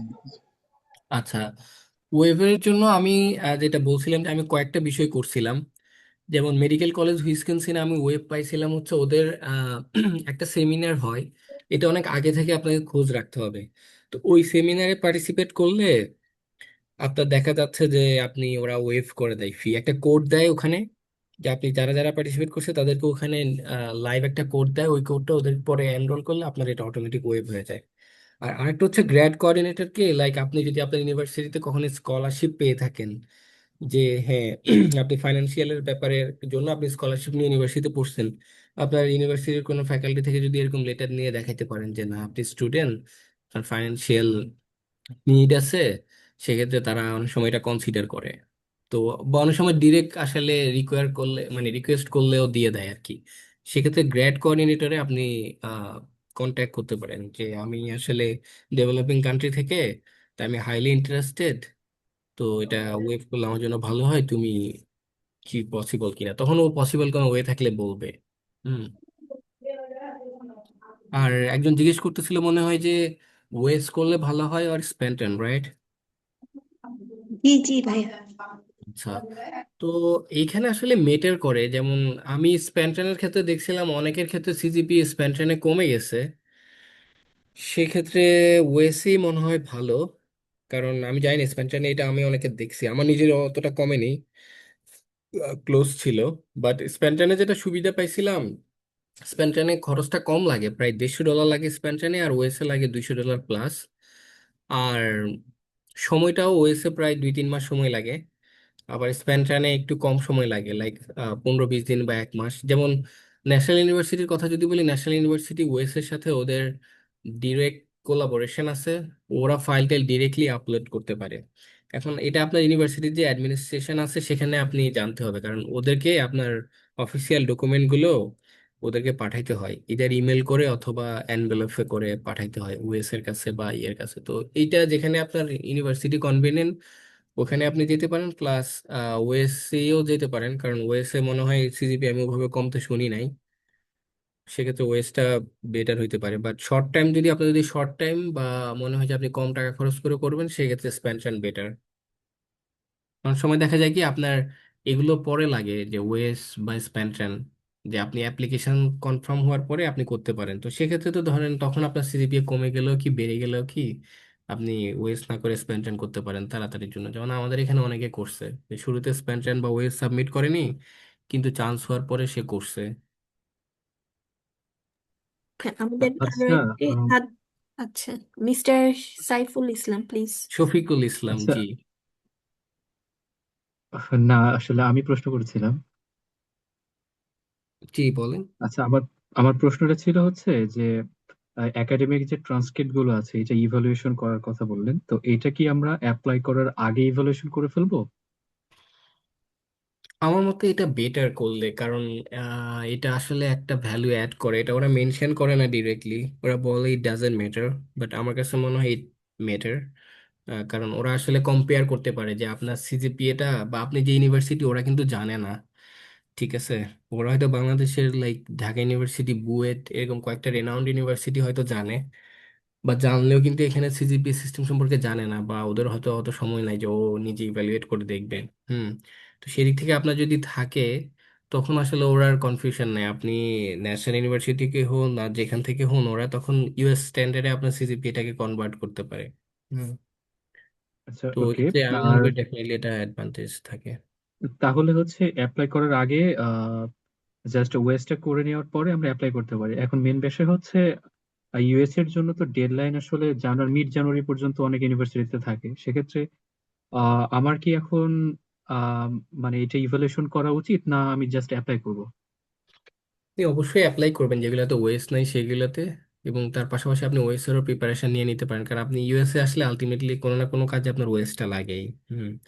তো বেটার আপনি আগে করে নিলে, কারণ আপনি একটা বিষয় দেখেন যে বাংলাদেশ বা ইন্ডিয়া বা শ্রীলঙ্কা থেকে যে অ্যাপ্লিকেশন গুলো যাবে, হ্যাঁ, সবারই কিন্তু ওয়েস লাগবে। তো আপনার মতো অনেকে আছে যে ইন্ডিয়াতে বা বাংলাদেশে যারা ওয়েস নাই বলে ওই ইউনিভার্সিটিগুলোতে অ্যাপ্লাই করতেছে না, কিন্তু আপনি যখন অ্যাপ্লিকেশন করতেছেন আপনি এখানে কিন্তু কম্পিটিশন একটু আগায় আসছেন, তাই না বলেন? ওকে, থ্যাংক ইউ। জি। আচ্ছা, আমি ডকুমেন্ট প্রিপারেশনে যাই। আম, আচ্ছা ভাইয়া, ডকুমেন্ট। আরেকটা জিনিস। জি। আমি কি ধরেন যে ডিইউ থেকে যদি ট্রান্সক্রিপ্টটা বের করি, দেন হচ্ছে ওদেরকেই বলে দিব ওয়েস করে দিতে, নাকি আমার কোথায় যাইতে হবে? আমি যেটা জানি, আম, ঢাকা ইউনিভার্সিটির ক্ষেত্রে ওদের আপনাদের যে কি বলে যে অ্যাডমিনিস্ট্রেশন বিল্ডিং যেটা, হুম, হুম। তো ওইখানে বেসিক্যালি আপনার কথা বলতে হবে আর কি। হ্যাঁ, ওইখানে কথা আপনাদের যে রেজিস্টার অফিস, এই রেজিস্টার অফিসে কথা বললে ওরা হচ্ছে যে আপনাকে প্রসেসটা বলবে, ওদের আলাদা একটা অ্যাপ্লিকেশন প্রসিডিউর আছে। হুম। ওইখানে আপনি কথা বললে বা আপনার আগের যদি কেউ সিনিয়র করে থাকে, আমি যেটা হুম। শুনছি জানি, আমি জানি অনেকেই ঢাকা ইউনিভার্সিটি করছে আমার পরিচিত। তো একটু কমপ্লিকেটেড। বেটার হয় আপনি যদি কাউকে এরকম পান, আপনার কোনো সিনিয়র আগে করছে, অথবা আপনি ইউটিউবে ভিডিও পাইতে পারেন। লাইক ঢাকা ইউনিভার্সিটির কোনো অ্যালুমনাই হয়তো ভিডিও করে দিয়ে রাখছে, বা কোনো পোস্ট, ব্লগ পোস্ট আছে, তাহলে আপনার জন্য হেল্পফুল হবে। আর এটা ওয়েস হচ্ছে ওই যে কি জানি কিসের মাধ্যমে পাঠায়, এটাকে একদম ইউএসএ পাঠাইতে হবে এই এটা জিনিসটা? ম্যান্ডেটরি না যে আপনি এনভেলপেই পাঠাইতে হবে, আপনি ওনারা চাইলে ইমেলও করে দিতে পারে, এবং ইমেলগুলো আপনার জন্য বেটার, আপনার ওই পাঠানোর খরচটা লাগতেছে না। হুম। আচ্ছা। তো আমাদের কাছে আরেকটা প্রশ্ন আছে, একজন অনেকক্ষণ ধরে হাত তুলে আছেন, আইফোন আচ্ছা। 13 নাম লেখা। প্লিজ আপনি একটু আপনার প্রশ্নটা করুন, তারপর আমরা ডকুমেন্টেশন প্রিপারেশনের দিকে যাব। আইফোন 13 আপনি শুনতে পাচ্ছেন? জি, আসসালামু আলাইকুম। জি, ওয়ালাইকুম আসসালাম। জি ভাই, আমি ন্যাশনাল ইউনিভার্সিটি থেকে ইংলিশ ডিপার্টমেন্ট থেকে অনার্স কমপ্লিট করেছি। বাট আমার সিজিপিএটা একটু 2.50 জাস্ট। সেটা নিয়ে হুম কি হুম আমি অ্যাপ্লিকেশনের জন্য, মানে অ্যাপ্লিকেশন রিকোয়ারমেন্টটা কি খাবার হবে কিছু ইউনিভার্সিটি এর? হুম হুম। আমি বলবো অবশ্যই পসিবল, বাট আপনার জন্য অন্যদের থেকে চ্যালেঞ্জটা একটু বেশি থাকবে, এটা আপনাকে মেনে নিতে হবে। সেক্ষেত্রে আপনার যদি মাস্টার্স না থাকে, আপনি চেষ্টা করেন একটা মাস্টার্স ডিগ্রি নিয়ে সেখানে একটা আউটস্ট্যান্ডিং রেজাল্ট করার। তাহলে ওরা বুঝতে পারে আপনার নিশ্চয়ই রেজাল্ট খারাপ হওয়ার পিছনে একটা লজিক আপনার থাকবে, যেটা আপনি মেনশন করতে পারেন। তো সেটা যদি আপনি ওভারকাম করে যান, তখন তারা বুঝবে যে না, আপনি একটা খারাপ সময়ের মধ্যে দিয়ে গেলেও পরবর্তীতে আপনি সেটা ওভারকাম করে নিতে পারছেন, এবং সেটা খুবই পজিটিভ ব্যাপার।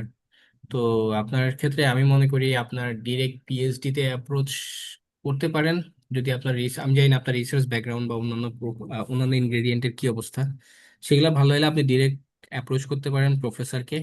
প্রফেসর ম্যানেজ আপনার জন্য বেস্ট ওয়ে হইতে পারে, কারণ সেন্ট্রালে অনেক জায়গায় আপনার কাট অফ যে ভ্যালু থাকে সেখানে আপনি পিছিয়ে পড়বেন। দেখা যাচ্ছে যে ওরা, like south Dakota state university, ওরা এই বছর 5 জন নিবে, সেখানে দেখা যাচ্ছে যে 10-15 জনই যাদের সিজিপি আছে 3.5 বা 3-র উপরে। তো তারা ডেফিনেটলি আগে তাদেরকে প্রায়োরিটি দিবে, আনলিস আনটিল যদি আপনার রিসার্চে অনেক আউটস্ট্যান্ডিং কিছু না থাকে বা আউটস্ট্যান্ডিং কোনো অ্যাচিভমেন্ট না থাকে। তো আমি বলবো যে আপনি প্রফেসর ম্যানেজ করে ট্রাই করতে পারেন। আর হচ্ছে যে আপনি একটা মাস্টার্স করে বাংলাদেশে বা বাংলাদেশের বাইরে, ইন্ডিয়া, মালয়েশিয়া বা অন্যান্য, সেখানে আপনি ট্রাই করে পরে হয়তো ফাইনালি পিএইচডি তে মুভ করতে পারেন। জি, ধন্যবাদ স্যার। আচ্ছা, আমি ডকুমেন্ট প্রিপারেশনে যাই। তো ডকুমেন্ট প্রিপারেশন আসলে অলরেডি ব্যাপারগুলো চলে আসছে, যে ট্রান্সক্রিপ্ট লাগবে official from all institution. Like আপনি যদি অনেক সময় অনেকে দেখা যায় অনার্স এক জায়গা থেকে করে, মাস্টার্স আরেক জায়গা থেকে করে। তো সেক্ষেত্রে দুইটা ইনস্টিটিউট থেকে আপনি পাঠালে ওরা একসাথে ইভ্যালুয়েট করে দিবে, এমন না যে আপনার আলাদা আলাদা খরচ দিতে হবে। টেস্ট স্কোরগুলো আপনার রেডি থাকতে হবে, আইএলটিএস বা টোফেলও দিতে পারেন, টোফেল অনেক জায়গায় অ্যাকসেপ্টেড, বিশেষ করে ইউএসএ তে ম্যাক্সিমাম জায়গায়। সিবি বা রিজিউম, তো আমি এগুলো নিয়ে বিস্তারিত বলবো, জাস্ট বলতেছি যে এগুলা দরকার হয়, এসওপি এবং এলওআর, এগুলাই মেইন ইনগ্রেডিয়েন্ট আপনার অ্যাপ্লিকেশনের জন্য দরকার হয়। আচ্ছা, এসওপি নিয়ে শুরু করি। আমার কাছে মনে হয়েছে যে কেউ যদি আমাকে জিজ্ঞেস করে যে আপনার অ্যাপ্লিকেশনের এই ইনগ্রেডিয়েন্ট গুলোর মাঝে আসলে কোনটা সবচেয়ে ইম্পর্টেন্ট ইনগ্রেডিয়েন্ট, আমি বলবো আসলে আপনার এসওপি। কারণ এসওপি তে আসলে ওরা সবকিছু রিফ্লেকশন পেয়ে যায়, বাকিগুলো জাস্ট আপনার এসওপি সাপোর্ট হিসেবে কাজ করে, আপনার সিবি বা অন্যান্য ট্রান্সক্রিপ্ট, কিন্তু আপনার এসওপিটাই হচ্ছে যে মেইন। এটাকে পার্সোনাল স্টেটমেন্ট বলি, স্টেটমেন্ট অফ পারপাস বলি।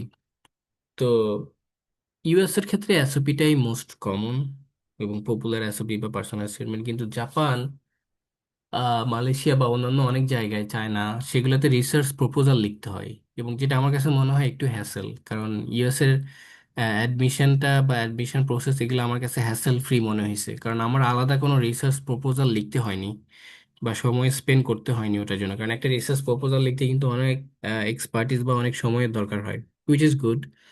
বাট ইউএসএ তে এগুলো দরকার হয় না, আপনি সেন্ট্রালি অ্যাডমিশন নিয়ে আসতে পারবেন। তো এসওপি অবশ্যই স্পেসিফিক হইতে হবে, এবং আপনার একটা স্টোরি বলতে হবে, যেটা আমি বললাম। আপনার রিসার্চটা ডিসকাস করতে হবে। হুম। তো সেখানে দেখা যাচ্ছে যে আপনার যে মেজর মেজর প্রোফাইল আছে সেটা আপনার বলতে হবে। তারপরে দেখা যাচ্ছে আপনার ফিউচার প্ল্যান কি, শর্ট টাইম লং টাইম গোল বলতে হবে। তো যেগুলো করা যাবে, বা যেগুলো করা যাবে না সেটার মধ্যে আমি যেটা বলবো সেটা হচ্ছে যে যেমন আমি একটা ভুল করছিলাম, আমি যখন ইউনিভার্সিটি অফ ফ্লোরিডাতে অ্যাপ্লিকেশন করছিলাম না, তো আপনারা খেয়াল করলে দেখবেন যে ইউনিভার্সিটি অফ ফ্লোরিডা আর এই যে মেডিকেল কলেজ হুইসকনসিন, এটা ডেট প্রায় কাছাকাছি ছিল, ডেডলাইন ডিসেম্বর 1 এবং ডিসেম্বর 3। তো যেহেতু এসওপিতে আসলে মেজর কারেকশন করা দরকার হয় না, বাট রিসার্চ এরিয়াতে কারেকশন করতে হয়। তো আমি কি করছি, আমি মেডিকেল কলেজ অফ উইসকনসিনের ওইখানে ওইটার নাম রেখে দিয়েছিলাম ইউনিভার্সিটি অফ ফ্লোরিডাতে, কারণ যেহেতু আমি দুইটা সাইড বাই সাইড কাজ করতেছিলাম, অর্থাৎ ভুল এসওপি আমি আপলোড করে দিয়েছিলাম, যেটা আমি পরে বুঝতে পারছি। তো এইটা অ্যাকচুয়ালি করা যাবে না, কারণ আপনি ওই ইউনিভার্সিটিকে বলতেছেন আপনি ওখানে হাইলি ইন্টারেস্টেড বা সব কিছু, কারণ ওরা একটা স্টুডেন্টকে যখন নেয় এটার জন্য কিন্তু ওদের অনেক কষ্ট করতে হয়। হ্যাঁ, পুরা প্রসেসের মধ্যে জন্য। তো আপনি যদি আলটিমেটলি সেখানে না যান, তখনই আপনার চান্সটা আসলে অনেকখানি কমে যায় অনেক সময়। তো এটা আপনাকে মেক শিওর করতে হবে যে আপনার ইনফরমেশন গুলো কারেক্ট এসওপিতে, এবং বারবার রিভাইজ করছেন বা কাউকে দিয়ে রিভাইজ করাইছেন, এবং আপনি ক্লিয়ারলি এক্সপ্রেস আপনার গোল থাকতে হবে এবং মোটিভেশন ক্লিয়ার থাকতে হবে। কিন্তু এটাকে আহ, মানে ওভার ইউজড বা ওভার ফ্রেজ বা ক্রিটিক্যাল করা যাবে না, স্ট্যান্ডার্ড ইংলিশে লেখা উচিত, বা কোনো ক্রিটিক্যাল ইংলিশ লেখা উচিত না আর কি। এই অর্থাৎ ইজি আন্ডারস্ট্যান্ডিং বা ইজি মেসেজটা যাতে কনভে করে। আবার আপনি জেনেরিক স্টেটমেন্টও দেওয়া যাবে না, লাইক আপনি জেনারেল এই করছেন কিন্তু দেখে মনে হচ্ছে না যে, অর্থাৎ ইমাজিন করতেছেন, অর্থাৎ অ্যাসোবিটা পড়ে এমন মনে হয় যে লাইক আপনি একটা গল্পের বই পড়তেছেন যে হুমায়ুন আহমেদের, যে আপনি ওই গল্পের ক্যারেক্টারে নিজেকে চিন্তা করতেছেন। তো এরকম যাতে হয় যে আপনার অ্যাডমিশন কমিটি আসলে যখন পড়বে তারা আসলে স্কোর করে এসওপি, সিবি বা আপনার আইএলটিএস স্কোর, সিজিপিএ স্কোর এগুলোর উপর। তো তখন যাতে আপনার রিয়েলিস্টিক মনে হয় আপনার এসওপিটা, বা ওরা অনেক কানেক্ট করতে পারে। হুম, এটা হইতে বোধ হইতে পারে আর কি। আর এই তো, যাতে এটা ক্লিয়ার এবং কনসাইজ হয়। তো এখানে আমি স্টেপ বাই স্টেপ একটা এসওপি আসলে আমি লিখছিলাম, যখন আমি কি ফলো করছিলাম সেটা আমি হাইলাইট করলাম। অবশ্যই একটা ইন্ট্রোডাকশন থাকতে হবে। এটা আসলে ইউএস এর জন্য ইমোশনাল স্টোরি না দেয়াই ভালো, স্ট্রেট ফরওয়ার্ডই বলে যে আপনার রিসার্চ মোটিভেশন কি, এবং প্রথম প্যারার মধ্যে আপনাকে সামারি করে দিতে হবে, লাইক আপনি কি এবং কেন এই প্রোগ্রামে ইন্টারেস্টেড, এবং আপনার কোয়ালিফিকেশন কি বা কিভাবে এই ইন্টারেস্টটা আসছে। হুম, যেমন আমার ক্ষেত্রে আমি বলছিলাম যে ঠিক আছে, আমি যে বায়োকেমিস্ট্রি রিসার্চে ইন্টারেস্টেড, এবং সেটা আসলে আমার লজিক্যাল ডিসিশন ছিল, কারণ আমি এই ফিল্ডে ইন্ডাস্ট্রিতে কাজ করছি এবং এই ফিল্ডে আমি রিসার্চ করছি, এবং সেটাই আমাকে আসলে মোটিভেট করছে ফার্দার লার্নিং এর ক্ষেত্রে। তো সেটাই আমার লজিক্যাল নেক্সট স্টেপ হচ্ছে যে আমার পিএইচডি করা, তাহলে আমি আরো বেশি জানতে পারবো, এই ফিল্ডে এক্সপার্টিস হইতে পারবো, যেহেতু আমার এই ফিল্ডে ইন্টারেস্ট আছে। অর্থাৎ একদম স্ট্রেট ফরওয়ার্ড বলা উইথ লজিক্যাল সেন্টেন্স। আচ্ছা, তারপরে আমি আমার একাডেমিক, অর্থাৎ আমি তো প্রথমেই বলছি যে আমার হাই ইন্টারেস্টের কথা। হুম, কিন্তু এখন আপনাকে তো সাপোর্টিভ হিসেবে প্রোভাইড করতে হবে, যে আপনি যে ইন্টারেস্টেড আপনি শুধু বলছেন, কিন্তু আপনার আসলে এই ইন্টারেস্টের জন্য আপনি আসলে কি কাজ করছেন, আপনি কোনো আসলে হোমওয়ার্ক করছেন কিনা। সেই হোমওয়ার্ক হচ্ছে আপনার ডিগ্রি। লাইক আপনি বায়োকেমিস্ট্রিতে পিএইচডি তে ইন্টারেস্টেড, আপনি বায়োকেমিস্ট্রি আন্ডার গ্রাজুয়েট করছেন এবং সেখানে আপনি রিলেভেন্ট কোর্স ওয়ার্ক করছেন এবং আপনার রেজাল্ট ভালো, আপনি খুবই এনজয় করছেন ক্লাসের বিষয়গুলো, এবং কোনো স্পেসিফিক কিছু যদি থাকে, লাইক আপনি ভালো করে ল্যাব করছেন, এই ব্যাপারগুলো শিখছেন, অর্থাৎ ইন শর্ট একটা প্যারার মধ্যে আপনার একাডেমিক এবং একাডেমিক ডেসক্রিপশন, আপনার বোথ টেকনিক্যাল এবং হচ্ছে থিওরিটিক্যাল নলেজ আপনি বলবেন, যেটা আপনি অবশ্যই রিলেভেন্ট হবে আপনার ওই প্রোগ্রামের সাথে। এরপরে আপনি রিসার্চ প্রজেক্ট আপনি ডিফাইন করতে পারেন, লাইক আপনি আম, যদি কোনো পাবলিকেশন না থাকে, ম্যাক্সিমাম প্রাইভেট বা পাবলিক ইউনিভার্সিটিতে, ন্যাশনাল ইউনিভার্সিটিতে এই সুযোগটা কম অ্যাভেলেবল না যে রিসার্চ প্রজেক্ট থাকে, বাট আমি জানি পাবলিক বা প্রাইভেটে অনেক সময় অনার্স মাস্টার্স করলে অ্যাটলিস্ট একটা প্রজেক্ট বা থিসিস করা লাগে, বা একটা প্রজেক্ট থাকে আন্ডার গ্রেডে। তো আপনি ওই প্রজেক্টটা নিয়ে বলতে পারেন, এবং অনেক ইলাবোরেটলি বলতে পারেন। অনেক সময় দেখা যায় কি, আমাদের যা কিছু আছে আমরা সেগুলোকে আর্টিকুলেট ওয়েতে প্রেজেন্ট করতে পারি না, লাইক আপনি আপনার সিলেবাস হয়তো কখনো দেখেননি অ্যাপ্লিকেশনের সময়, কিন্তু আপনি দেখা যাচ্ছে যে অনেক টেকনিক আপনার সিলেবাসে আছে, আপনি সেগুলো রিলেভেন্ট, আপনি সেটা মেনশন করেননি আপনার এসওপিতে, কিন্তু আপনি মেনশন করলে এখানে একটা মেরিট পাইতেন। হুম, তারপরে রিসার্চ ইন্টারেস্টটা আপনাকে ভালোভাবে ডিফাইন করতে হবে যে আপনি যেই প্রোগ্রামে অ্যাপ্লাই করবেন সেখানে রিসার্চ ইন্টারেস্ট কি, এবং সেই অনুযায়ী প্রফেসর নাম মেনশন করা। লেটস সে আপনার পিএইচডি ইন্টারেস্ট ইন ড্রাগ ডিসকভারিতে, কিন্তু আপনি টোটালি অন্য একটা ফিল্ডে, লাইক কেমিস্ট্রির, অ্যানালাইটিক্যাল কেমিস্ট্রির আপনি হচ্ছে যে প্রফেসরের নাম মেনশন করে দিছেন, তখন সেই কিন্তু ওই প্রফেসর কিন্তু আপনার এখানে ওভারলুক করবে না এবং আপনার ব্যাপারে অ্যাডমিশন কমিটিতে বলবে না। কারণ আমার যেটা বুঝতে পেরেছিলাম, আপনি এসওপিতে যেই প্রফেসরের নাম মেনশন করবেন সে যদি অ্যাডমিশন কমিটিতে নাও থাকে, সেক্ষেত্রে তার কাছে আসলে ওই এসওপিটা পাঠানো হয় যে সে স্টুডেন্ট নিবে কিনা।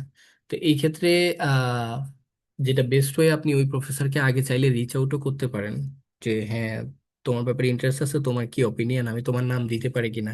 তাহলে আপনার চান্সটা অনেকটুকু আগাই থাকবে, এবং এতে করে আপনি জেনে নিবেন যে ওই প্রফেসর আসলে স্টুডেন্ট নিবে কিনা। অনেক সময় দেখা যায় যে প্রফেসরের ফান্ডিং থাকে না, হুম, সেক্ষেত্রে স্টুডেন্টও নিবে না, তখন ওখানে ওর নাম দিলে আসলে আপনার প্রবাবিলিটি কমবে। তো এটা জানাটা আসলে খুব একটু চ্যালেঞ্জিং। এটা আপনি ওইখানে যদি বাংলাদেশে আগে কেউ থাকে অ্যালুমনাই, যে ইউনিভার্সিটি অ্যাপ্লাই করবেন, তার মাধ্যমে জেনে নেয়া যে আসলে এই প্রফেসরটা কেমন। কারণ পিএইচডিতে আসলে আপনার মানে ওই প্রফেসর বা ওই ল্যাবটাই আসলে মেইন, কারণ ওই প্রফেসরই আপনাকে আসলে পিএইচডি দিবে। তো এটা খুবই ইম্পর্টেন্ট। আপনার ক্যারিয়ার গোল লং টার্ম, শর্ট টার্ম আপনি বলবেন যে লং টার্মে আপনি পিএইচডি করে হয়তো পোস্ট ডক করতে চান বা ইন্ডাস্ট্রিতে যাইতে চান, এবং শর্ট টার্মে, এটা লং টার্মে আপনি হয়তো লাইক ফ্যাকাল্টি হইতে চান বা আপনি নিজের ল্যাব দিতে চান, যে কোনো একটা শর্ট টার্ম এবং লং টার্ম গোল আপনার থাকবে। তারপরে সে এবং তার আগে এটাও বলা যে কেন ইউনিভার্সিটি চুজ করছেন। দেন সেখানে বলা যে ইউনিভার্সিটিটা আসলে আপনার যে লং টার্ম এবং শর্ট টার্ম গোল, তাদের ওই ইকুইপমেন্ট বা ওই রিসোর্সেস আছে যেটা আপনার লং টার্ম শর্ট টার্ম গোলকে আসলে হেল্প করবে অ্যাচিভ করার জন্য। এবং শেষে একটা কনসাইজ কনক্লুশন দেয়া, অর্থাৎ আপনার ইন্ট্রোডাকশন এবং কনক্লুশন থেকে যাতে অ্যাট এ গ্লান্স তারা সামারি পেয়ে যায়, এবং এই ইন্ট্রোডাকশন এবং কনক্লুশনের সাপোর্টিভ হবে এই মাঝখানের প্যারাগুলো। এবং অবশ্যই আপনি যেগুলো বলবেন সেগুলো যাতে পরবর্তীতে আপনার এসওপি, সরি, আপনার সিবি বা আপনার যে রিকমেন্ডেশন লেটার, ওগুলা যাতে সাপোর্টিভ হয়, তাহলে আপনার এটা মোস্ট বা স্ট্রং একটা এসওপি হবে। এবং এখানে আপনি নামও মেনশন করতে পারেন, লাইক আপনি যদি কারো আন্ডারে সুপারভিশনে রিসার্চ করেন বা কোনো রিসার্চ ফিলোসফি থাকে, সেটাও আপনি মেনশন করতে পারেন। লাইক আপনি যদি মানে ইমোশনালিও কানেক্ট করতে পারেন, বাট সেটা অবশ্যই লজিক্যালি বা একাডেমিক পার্সপেক্টিভে। আচ্ছা, তারপরে আম, আপনার যে রিজিউম বা সিভি ক্রাফটিংটা, সেইটা আপনাকে তৈরি করতে হবে। এসওপিতে বেশি সময় যায়, রিজিউমে আপনার ফরম্যাট থাকলে আপনি ইজিলি তৈরি করে নিতে পারবেন। গুগলে বা অনেক গ্রুপে, যেমন ফেসবুকে একটা ইউএস এর জন্য গ্রুপ হচ্ছে নেক্সট অফ ইউএসএ, এটা খুবই হেল্প করছিল আমাকে আসলে। তো এটা আপনারা ফলো করতে পারেন বা কানেক্টেড থাকতে পারেন, ওইখানে অনেক সিবি বা এসওপি টেমপ্লেট পাওয়া যায়। তো আপনার ডিগ্রিগুলো থাকতে হবে, অর্থাৎ অ্যাচিভমেন্টের মধ্যে আপনার কোনো যে রিসার্চ বা অন্যান্য থাকে সেটা থাকতে হবে, এবং সেগুলো আর্টিকুলেট বা টেলার ওয়েতে আপনাকে ডিফাইন করতে হবে সিবিতে। আর এটাকে কনসেস রাখার চেষ্টা করা উচিত, অর্থাৎ সিবি 1-2 পেজ। সিবি আসলে 3 পেজও হইতে পারে, আমি দেখছি অনেকের ক্ষেত্রে, আমি অনেক জায়গায় 3 পেজ সিবি সাবমিট করছি, বাট রেজিউম চাইলে সেটা অবশ্যই 1-2 পেজের যাতে ক্রস না করে। আর সবচেয়ে ইম্পর্টেন্ট হচ্ছে ওরা একটা ওয়ে বলে দেয় আপনাকে যে কি কি আসলে চাই সিবির মধ্যে বা এসওপির মধ্যে। যেমন এসওপির ক্ষেত্রে আহ, আমি একটা ব্যাপার মেনশন করতে ভুলে গেছি যে পেজ নাম্বার অনেক সময় মেনশন করে দেয় যে 1 পেজের মধ্যে বা 2 পেজের মধ্যে, সেক্ষেত্রে স্ট্রিক্টলি 2 পেজ মেনশন করা উচিত। বা অনেক সময় ওরা আপনার ফন্ট সাইজ কি হবে সেটা বলে দেয়, লাইক 12 হবে না 11 হবে, বা স্পেস কেমন থাকতে হবে। তো এই ব্যাপারগুলো যদি আপনি স্ট্রিক্টলি মেনটেন না করেন, আপনি অনেক ভালো স্ট্যান্ডার্ড এসওপি লিখছেন, কিন্তু ওরা আসলে ক্রাইটেরিয়া যেহেতু আপনি ম্যাচ করেন না, ওরা আপনাকে এটা দেখবেই না। ফলে ওগুলোও দেখা উচিত যে ওদের কোনো ইনস্ট্রাকশন থাকলে এসওপির জন্য। আচ্ছা, প্রুফ রিডটাও কেয়ারফুল। আপনার প্রুফ রিড হচ্ছে যে দেখতে হবে যে কোনো ভুল আছে কিনা বা এরর আছে কিনা, সেটা দেখতে হবে। বিশেষ করে আপনি যে টেকনিক বা অন্যান্য ব্যাপারগুলো ইনক্লুড করতেছেন, বা গ্রামাটিক্যাল কোনো এরর যাতে না থাকে। কারণ এসওপির মধ্যে বা সিবির মধ্যে ওরা আপনার রাইটিং স্কিলটাও দেখে। আচ্ছা, রিকমেন্ডেশন লেটার। তো রিকমেন্ডেশন লেটার আসলে রেলেভেন্ট কারো থেকে নেওয়া উচিত। এখন কোশ্চেন হতে পারে আমি কার কাছ থেকে রেকমেন্ডেশন নিব, আমি বলবো যে আপনার যার সাথে মোস্ট রেলেভেন্ট বা যে আপনার ব্যাপারে জানে, লিখতে পারবে। তো ম্যাক্সিমাম ইউনিভার্সিটি আপনার যে আন্ডার গ্রেডেড ইউনিভার্সিটি সেখান থেকে অর্থাৎ যার সাথে আপনি কোর্স ওয়ার্ক করছেন তাদের থেকে চেয়ে থাকে। প্লাস আপনি যদি কোথাও জব করেন আর হচ্ছে আপনি যদি কোনো রিসার্চ ইনস্টিটিউটের সাথে বা অর্গানাইজেশনের সাথে থাকেন তাদের থেকেও নিতে পারেন। এবং রিকমেন্ডারকে আপনি ডিটেলস ইনফরমেশন দেওয়া উচিত, কারণ উনি অনেক সময় আপনার ব্যাপারে হয়তো 4-5 বছর ধরে চিনেন, আপনি 3 বছর আগে ওনার সাথে একটা কাজ করছেন, উনি হয়তো জানে না। ফলে আপনার ড্রাফট ওনাকে দেওয়া উচিত, তাহলে উনি ডিটেলসটা জানবে। আর বাংলাদেশে তো আসলে অ্যাকচুয়ালি চেয়ে থাকে ড্রাফট। সময় দেওয়া উচিত ওনাদেরকে অনেক বেশি, কারণ ওনারা ব্যস্ত থাকে। কারণ আপনার যদি ডেডলাইনের মধ্যে যদি অ্যালোয়ারটা আসলে না যায়, তখন কিন্তু আপনার আসলে লেট সাবমিশন হিসেবে কাউন্ট হবে, ফলে আপনি এমনিতেই পিছাই যাবেন অ্যাপ্লিকেশন কম্পিটিশনে। আর অবশ্যই ওনাদের প্রতি গ্রেটফুল থাকা উচিত আপনার রেকমেন্ডারদের জন্য, কারণ এটা আসলে সময় সাপেক্ষ ব্যাপার। এবং অনেক ইফোর্ট দিতে হয় ওনাদের, এবং একদম ক্লোজলি গাইড করা। অনেক সময় দেখা যায় কি শুধু পিডিএফ ডকুমেন্ট সাবমিট করলেই হয়ে যায়, আবার অনেক সময় কোশ্চেনারি চেয়ে থাকে বা স্টার চেয়ে থাকে। তো আপনার আহ, যে প্রফেসর থাকবেন উনি হয়তো এটার সাথে পরিচিত না বা ইউজ টু না, ফলে আপনাকে আসলে হেল্প করা একদম ক্লোজলি এবং ইনশিওর করা যে এটা রাইট টাইমে ইয়ে হয়েছে, সাবমিট হয়েছে। আচ্ছা, কেউ একজন মনে হয় হ্যান্ড রাইজ করছে।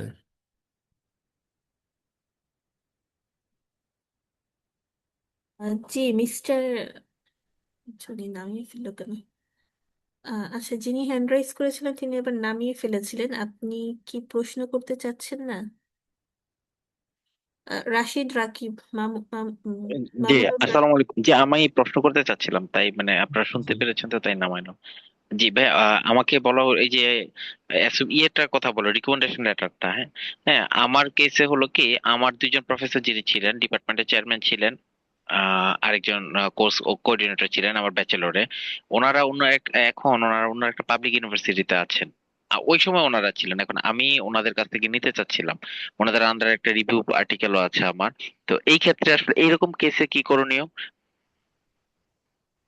আহ, মানে আপনি কাজ করছেন অন্য ইউনিভার্সিটির প্রফেসরের সাথে, তাই তো? না, না, না, না, না, আমি যেখানে ব্যাচেলর করেছি, যে জি। দুজন প্রফেসর ছিলেন ওনারা এখন অন্য ইউনিভার্সিটিতে পড়ান। হুম হুম হুম। আচ্ছা আচ্ছা, বুঝতে এ- পেরেছি। এখানে কোনো অসুবিধা নেই, আপনি আপনি নিতে পারেন, আপনি ওনাদের থেকে স্টিল নিতে পারেন, এইটা কোনো অসুবিধা হবে না। বাট একজন আপনার বর্তমান ইউনিভার্সিটিতে রাখা ভালো।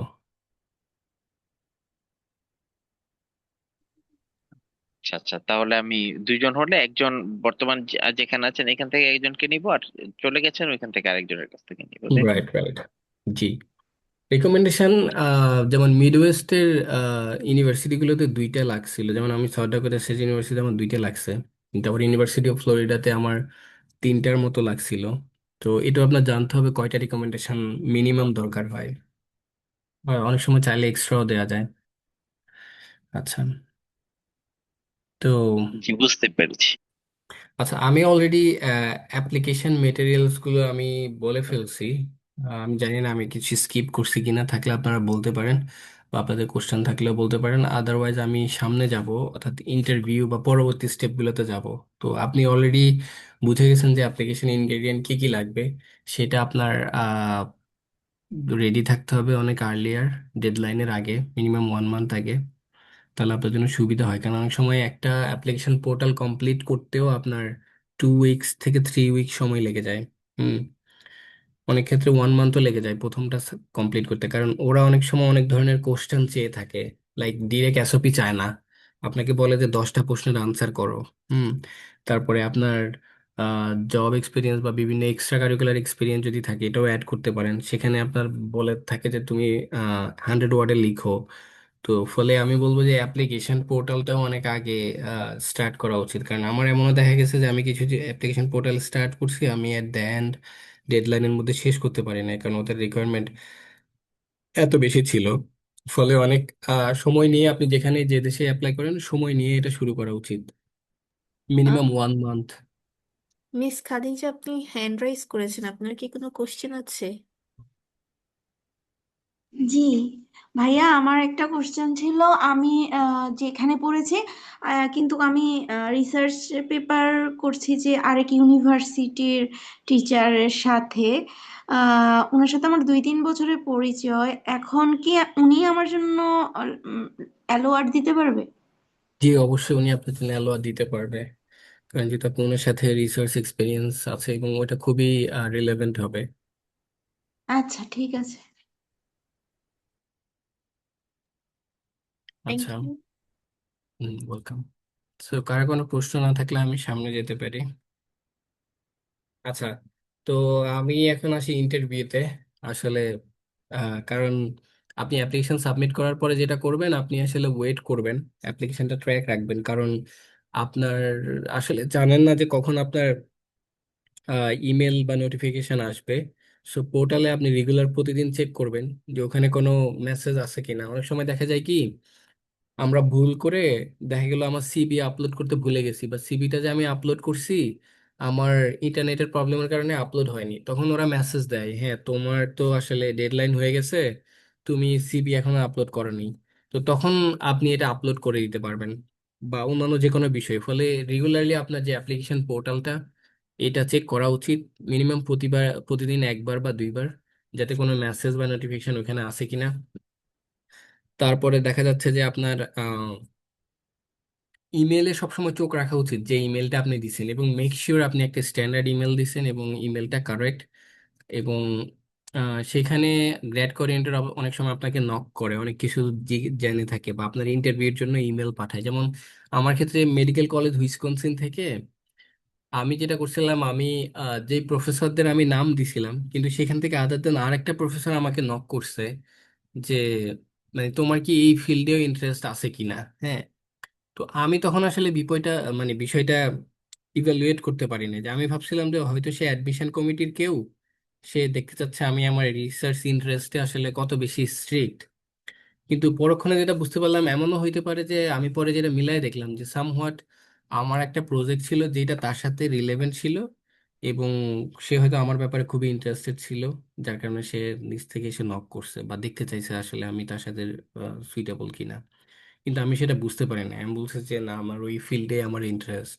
তো এই কারণে অ্যাডমিশনের সময় যে কমিউনিকেশনগুলো হবে গ্র্যাড কোঅর্ডিনেটর বা অন্যান্য, কারণ এখানে অনেক সময় গ্র্যাড কোঅর্ডিনেটর অ্যাডমিশন কমিটির হেড থাকে, এটা আমরা জানি না বা ওরা হয়তো বলে না, কিন্তু ওরা অনেক ফ্রেন্ডলি থাকে, আপনার সকল ইমেলে রিপ্লাই করে। কিন্তু ওদের সাথে কমিউনিকেশনগুলো আপনার খুবই প্রফেশনালি এবং কেয়ারফুলি করা উচিত, এবং প্রত্যেকটা স্টেপ বুঝে ইন্টারপ্রেট করে করা উচিত। ঠিক আছে, যাতে আপনি কোনো ইরিভেলেন্ট কিছু বলে না ফেলেন যেটা আপনার আসলে ইম্প্যাক্ট ফেলে অ্যাডমিশনে। তো ফাইনালি ইন্টারভিউ কল আমি তো আসলে ফেব্রুয়ারিতে খুব সম্ভবত পেয়ে গেছিলাম, ফেব্রুয়ারির ফার্স্ট উইক অথবা জানুয়ারির শেষে। তখন আমার ইন্টারভিউতে আম, তিনজন, হ্যাঁ তিনজন ছিল, দুইজন ছিল অ্যাডমিশন কমিটির আর একজন আমার বর্তমান যে পিআই সে ছিল। আমার প্রায় 30 থেকে 40 মিনিটসের ইন্টারভিউ হয়েছে, বাংলাদেশ সময় রাতে, অর্থাৎ রাত 9টায়। কারণ ইউএসএ তে তখন সকাল 9টায় অফিস শুরু হয়। তো ওখানে অনেক ধরনের কোশ্চেন করছে, এবং কোশ্চেনগুলো ম্যাক্সিমাম আমার সিবি এসওপি থেকে ছিল, লাইক রিভেরিফাই করা। এবং আমার রিসার্চ ইন্টারেস্ট বা অনেকগুলো টেকনিক্যাল কোশ্চেনও ছিল, লাইক আমি কেন আসতে চাই এখানে, আমার টিচিং এক্সপিরিয়েন্স ছিল কিনা, আমি এখানে আসলে কিভাবে ডাইভার্সিটি মেনটেন করব। তো অনেক ধরনের কোশ্চেন থাকে। তো এগুলো আগে থেকে আপনাকে প্রিপেয়ার করে রাখতে হবে এবং প্র্যাকটিস করে রাখতে হবে, কারণ আমরা দেখা যায় অনেক সময় কমিউনিকেশন ইংলিশে ভালো না। তো বা অনেক সময় ভয়ও কাজ করে ইন্টারভিউতে, এই ধরনের কেউ যদি ইউজ টু না থাকে। সেই জন্য আগে থেকে প্র্যাকটিস করে রাখলে আপনার জন্য তখন বিষয়টা স্মুথ হবে। এবং মেক শিওর করা আপনার ইন্টারনেট কানেকশন বা সবকিছু যাতে পারফেক্ট আছে সেই সময়ের জন্য। আচ্ছা, এখন আপনার ইন্টারভিউ হয়ে গেলে আপনি হ্যাঁ ভাইয়া, জি। ভাইয়া আপনার তো জিআরই দিতে হয়নি তাই না? না, আমার যে শুধু আইএলটিএস। শুধু আইএলটিএস। আচ্ছা, ঠিক জি। আছে। আচ্ছা, তো ফান্ডিং অপরচুনিটি, লাইক আপনি অ্যাপ্লিকেশন অ্যাডমিশন হয়ে গেলে যে ফান্ডিং পাবেন তা না। যেমন আমার অ্যাডমিশন অফার লেটার আসছে, সেখানে বলা ছিল funding not sure. Funding offer letter আসছে তারও 1 সপ্তাহ পরে, teaching assistantship with full tuition weber. তো এইটা আপনাকে মেক শিওর করতে হবে যে আপনি ফান্ডিংও পাচ্ছেন, কারণ অনেক সময় বাংলাদেশে আসলে আমরা অ্যাডমিশন পাওয়াটাকে অনেকে স্কলারশিপ ধরে নেয়। আসলে বিষয়টা তা না, স্কলারশিপ আলাদা। স্কলারশিপ মানে হলো আপনার এখানে লিভিং কস্ট, আপনার টিউশন ফি, এভরিথিং কভার করবে, সেটাকে হচ্ছে ফুল স্কলারশিপ বলে আর কি। তো এটা টিচিং অ্যাসিস্ট্যান্টশিপ থেকে আসে এবং রিসার্চ অ্যাসিস্ট্যান্টশিপ থেকে আসে। আর একটা হচ্ছে ইউনিভার্সিটি স্কলারশিপ, ইউনিভার্সিটি কিছু স্পেসিফিক স্কলারশিপ থাকে। এইটা বিশেষ করে যারা এখানে সেলফ ফান্ডে আসে তখন তারা অ্যাপ্লাই করলে তাদেরকে সাপোর্ট দেওয়ার জন্য দেয়, গ্র্যাড স্টুডেন্ট, মাস্টার্স বা পিএইচডি তে। আর যারা অলরেডি স্কলারশিপ নিয়ে আসে, হয় টিচিং অ্যাসিস্ট্যান্টশিপ বা রিসার্চ অ্যাসিস্ট্যান্টশিপ নিয়ে আসে, তাদের ক্ষেত্রে এটা খুব সম্ভবত দেওয়া হয় না। আর ফেলোশিপ বা ফুল ব্রাইট স্কলারশিপ এগুলো অনেক বেশি কম্পিটিটিভ। এগুলো সম্ভবত ইউএস এমবাসির মাধ্যমে বা সেন্ট্রালিও আপনার অ্যাপ্লিকেশন করা যায়। তো এই তো এই কয়েকটা ওয়ে আছে, এবং অন্যান্য অনেক সংস্থাও আছে যারা হচ্ছে যে, যেমন বিল গেটস ফাউন্ডেশন বা অন্যান্য আছে, সেগুলো তো আপনি দেখতে পারেন। অর্থাৎ আপনার আহ, প্রথম টার্গেট আসলে অ্যাডমিশন ম্যানেজ করা, দেন আপনার ফান্ডিংটা ম্যানেজ করা। কারণ ফান্ডিং না থাকলে আপনি ভিসা পেতে, আনটিল যদি আপনার অনেক ফাইন্যান্সিয়াল সাফিসিয়েন্সি না থাকে, আপনি তখন এখানে এসে অনেক স্ট্রাগল করা লাগবে সেলফ ফান্ডে যদি আসেন। আমি আসলে এটা এনকারেজ করি না আর কি। আচ্ছা, ইউএস ভিসা প্রসেসিং, এরপরে আমি যেটা বললাম যে ফান্ডিং, অর্থাৎ অ্যাডমিশনের ব্যাপারটা একটি স্ট্রাগল থাকে, তারপর স্ট্রাগল থাকে ফান্ডিং ম্যানেজ করা। অনেক সময় আপনি পিআইদেরকে ইমেল করে করেও ফান্ডিং ম্যানেজ করতে পারেন, লাইক ইউনিভার্সিটি যদি সেন্ট্রালি আপনাকে ফান্ডিং না দেয়। দেন ইউএস ভিসা প্রসেসিংও আসলে আহ, অনেক বড় একটা জার্নি। তো এগুলো হয়তো পরে আসে। আমি বিশেষ করি কেউ যদি অ্যাডমিশন বা স্কলারশিপ কনফার্ম করে ফেলে তখন এই বিষয়গুলো থেমে থাকে না, তখন আপনি বিভিন্ন কমিউনিটির মাধ্যমে আসলে জেনে যাইতে পারেন, হেল্প নিয়ে করে ফেলতে পারেন। কারণ এখন তো ফেসবুক আসলে বা সোশ্যাল মিডিয়াগুলোতে অনেক অ্যাক্টিভ এই বিষয়গুলো নিয়ে, বা অনেক বই বা ব্লগ পোস্ট আছে যেগুলো অনেক হেল্প করে। তিনটা মেজর স্টেপ আপনাকে কমপ্লিট করতে হয়, লাইক I-20, যেটা আপনাকে অফার লেটারের মতো সার্ভ করে এমবেসির জন্য। তারপরে DS-160, যেটা এমবেসি ফর্ম ফিল আপ করতে হবে এবং একটা সেভিস ফি দিতে হয়, আমার ক্ষেত্রে মনে হয় $300 ছিল। আর ইন্টারভিউতে আসলে কনফিডেন্স এবং ক্লারিটি থাকা উচিত আমি বলবো ইউএস এমবেসির ক্ষেত্রে। তারপরে এইখানে আসার পরে আপনার সোশ্যাল সিকিউরিটি নাম্বার, হাউজিংটাও ইম্পর্টেন্ট, এবং হেলথ ইন্স্যুরেন্সটাও এখানে ইম্পর্টেন্ট। আপনি যে দেশে যান এই বিষয়গুলো আপনার অলমোস্ট কাছাকাছি হবে।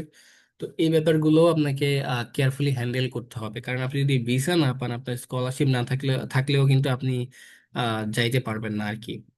তো এই বিষয়গুলো আমি মনে করি আসলে পরের বিষয়। প্রথমত আপনার টার্গেট হওয়া উচিত একটা সাকসেসফুল ভালো অ্যাপ্লিকেশন সাবমিট করা এবং স্কলারশিপ ম্যানেজ করা, দেন এই বিষয়গুলো আমার মতো অটোমেটিক হয়ে যায়। আর এগুলো তো ফাইন্যান্সিয়াল একটা প্রিপারেশন দরকার হয়, লাইক সিরিজ ফি $300 ছিল, এবং I-20 বা অন্যান্য সব মিলে প্রায় এখানেও আপনার 80 থেকে 90 হাজার টাকার মতো একটা অ্যামাউন্ট চলে যায়। তো এই জন্য আপনার ফাইন্যান্সিয়াল একটা প্রিপারেশনও দরকার। লাইক আমি বলবো যে মিনিমাম 1-2 লাখ টাকা আপনি যে কান্ট্রিতেই যান, বা এয়ার ফেয়ারেরও একটা বিষয়। তবে হ্যাঁ, কিছু স্কলারশিপ আছে, যেমন জাপানের মেক্স স্কলারশিপ, ওরা আপনার এয়ার ফেয়ার পর্যন্ত দিয়ে দেয়। তো কিছু কিছু দেশে, যেমন অস্ট্রেলিয়া মনে হয় এরকম থাকতে পারে, আমি নট শিওর। তো এটা আপনারা দেখে নিতে পারেন। বাট ইউএসএ তে আসলে আসতে ইনিশিয়ালি আসলে একটা ভালো ফাইন্যান্সিয়াল প্রিপারেশনও থাকা উচিত। যদি এটা পরবর্তীতে আপনি এখানে আসলে আসলে কাভার করে ফেলতে পারবেন, এটা প্রবলেম না। বাট ইনিশিয়াল আপনার ওই প্রিপারেশনটা থাকা উচিত এনিওয়ে, তাহলে আপনার জন্য ইজি হবে। এই তো আমার মনে হয় আহ এটাই ছিল আমার দিক থেকে। তো আমি আসলে যেটা বললাম যে আমি যখন শুরু করছিলাম জার্নি, তখন আমার ডায়েরিতে আমি একটা লেখা লিখছিলাম এরকম যে, if anything can change your life, it is your education. So আমার কাছে মনে হয় স্টিল আমি ফিলোসফি বিলিভ করি যে আপনি আসলে কিছু যদি করতে চান, তাহলে এডুকেশনের মধ্যে দিয়ে এটা অনেক বেশি পসিবল। এই তো, ধন্যবাদ সবাইকে যুক্ত হওয়ার জন্য। আর আমার সাথে যুক্ত হইতে চাইলে এখানে আমার লিঙ্কডইন বা আদার সোশ্যাল মিডিয়ার বা ইমেল আছে, আপনারা এটা স্ক্যান করে নিতে পারেন লেটার কানেকশনের জন্য।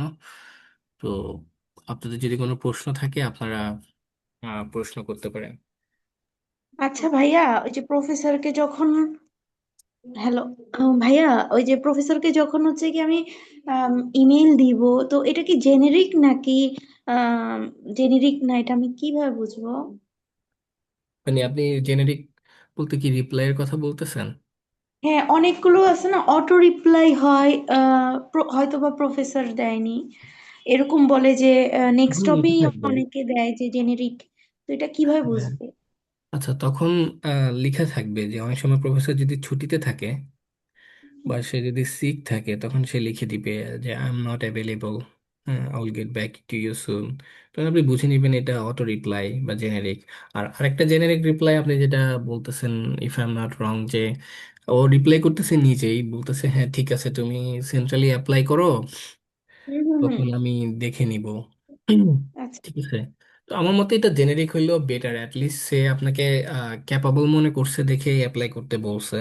হ্যাঁ, যে আপনার অ্যাটলিস্ট প্রবাবিলিটি আছে, তো আমি মনে করি সেখানে আপনার অ্যাপ্লাই করা উচিত, যদি আপনার আচ্ছা ফাইন্যান্সিয়াল অসুবিধা না থাকে। আচ্ছা। তা আমার একটা প্রশ্ন ছিল, সেটা হচ্ছে আপনি ওই টিএ আর এর কথা বললেন, যদি আমি স্কলারশিপ পাই সেক্ষেত্রে টিএ এবং আর এর জন্য আমার আইএলটিএস স্কোর মিনিমাম কত হলে সবচেয়ে বেশি ভালো হয়? আচ্ছা, এটা খুবই ভালো প্রশ্ন। আইএলটিএস স্কোরটা আসলে টিআর এর জন্য আলাদা নেই, বাট ওরা ইন্ডিভিজুয়ালি মেনশন করে দেয়। লাইক 6.5 ইউএসএ তে স্ট্যান্ডার্ড, বাট কিছু ইউনিভার্সিটি আছে যেগুলো 6ও অ্যাকসেপ্ট করে। 7 হলে তো আপনি অলমোস্ট সব জায়গায় অ্যাপ্লাই করতে পারবেন। এই 6.5 হলে অলমোস্ট সব জায়গায় অ্যাপ্লাই করতে পারবেন। তো কিন্তু অনেক ইউনিভার্সিটিতে স্পিকিং এর জন্য, অর্থাৎ টিএ এর জন্য ইনডিরেক্টলি যেটা আপনি বললেন, টি এর জন্য দেখা যায় যে যদি 6.5 মিনিমাম বলে দেয়, লাইক আপনার ওভারঅল হয়তো 6.5 কিন্তু স্পিকিং এ আপনি লাইক 6 পাইছেন, তো সেক্ষেত্রে স্পিকিং এ যদি আপনার ভালো স্কোর থাকে এটা টি এর জন্য হেল্প করে। আমি কয়েক জায়গায় দেখেছি যে স্পিকিং এর 6.5 এবং 7 চাচ্ছে, বাট আনফরচুনেটলি আমার 6 আছে। এজন্যই আমি প্রশ্নটা আসলে করেছিলাম। আম, আপনি যেটা করতে পারেন, আপনি যদি অন্যান্য ক্রাইটেরিয়া ওখানে ম্যাচ করে, আপনি ওদেরকে ইমেল করতে পারেন, গ্র্যাড কোঅর্ডিনেটরকে। অনেক সময় ওরা এটা ইয়ে করে, লাইক ওরা এটা কনসিডার করে যে আপনি এখানে এসে পরে ইমপ্রুভ করে নিলেন, হ্যাঁ, বা কোন একটা ওয়ে বলতে পারে,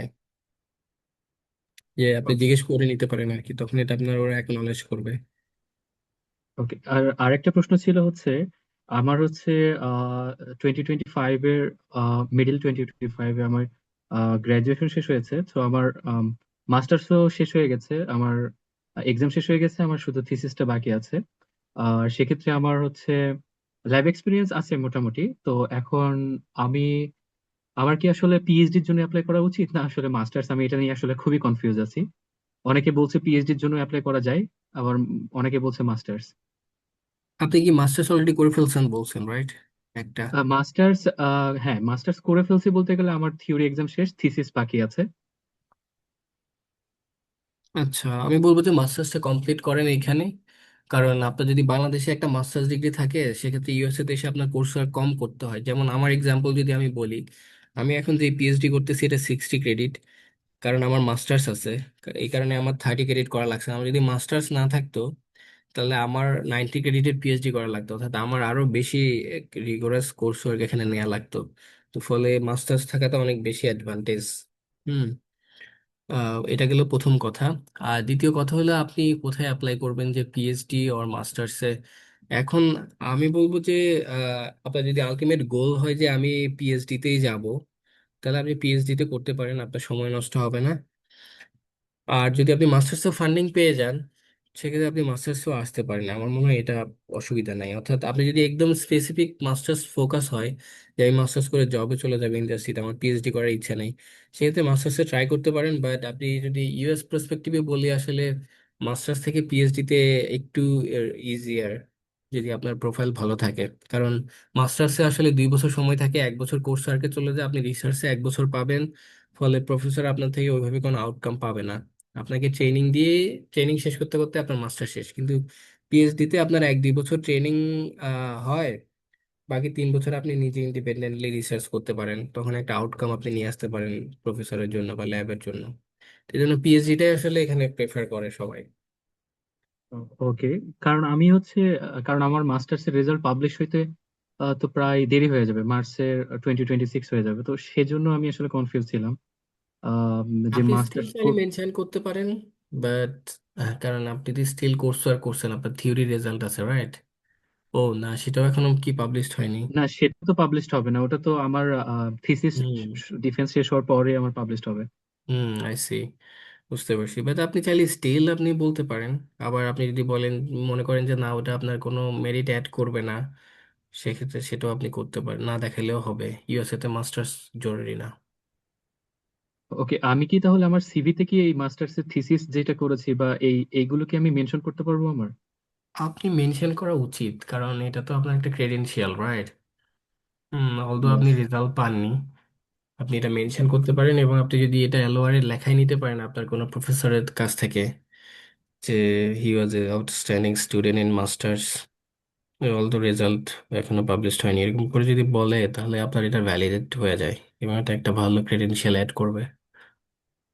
ওকে। মিস্টার সোহেল রানা, আপনি হ্যান্ড রাইজ করেছিলেন, প্লিজ।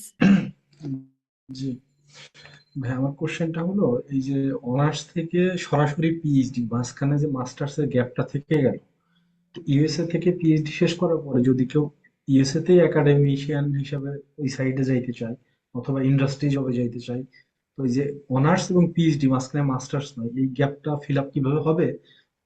এবং এটা কোনো নেগেটিভ ইম্প্যাক্ট আছে? দেখেন, পিএইচডিও একটা ডিগ্রি, মাস্টার্সও একটা ডিগ্রি, দুইটাই অ্যাডভান্স ডিগ্রি, রাইট? সো আপনার যদি মোস্ট অ্যাডভান্স ডিগ্রিটা থাকে, সেক্ষেত্রে তো লেস অ্যাডভান্স ডিগ্রি না থাকলেও সমস্যা নেই, আমার যেটা মনে হয় আর কি। যে বাংলাদেশে হতে পারে সেটা ভিন্ন কথা, বাট ইউএসএ তে ডেফিনেটলি কোনো সমস্যা নেই।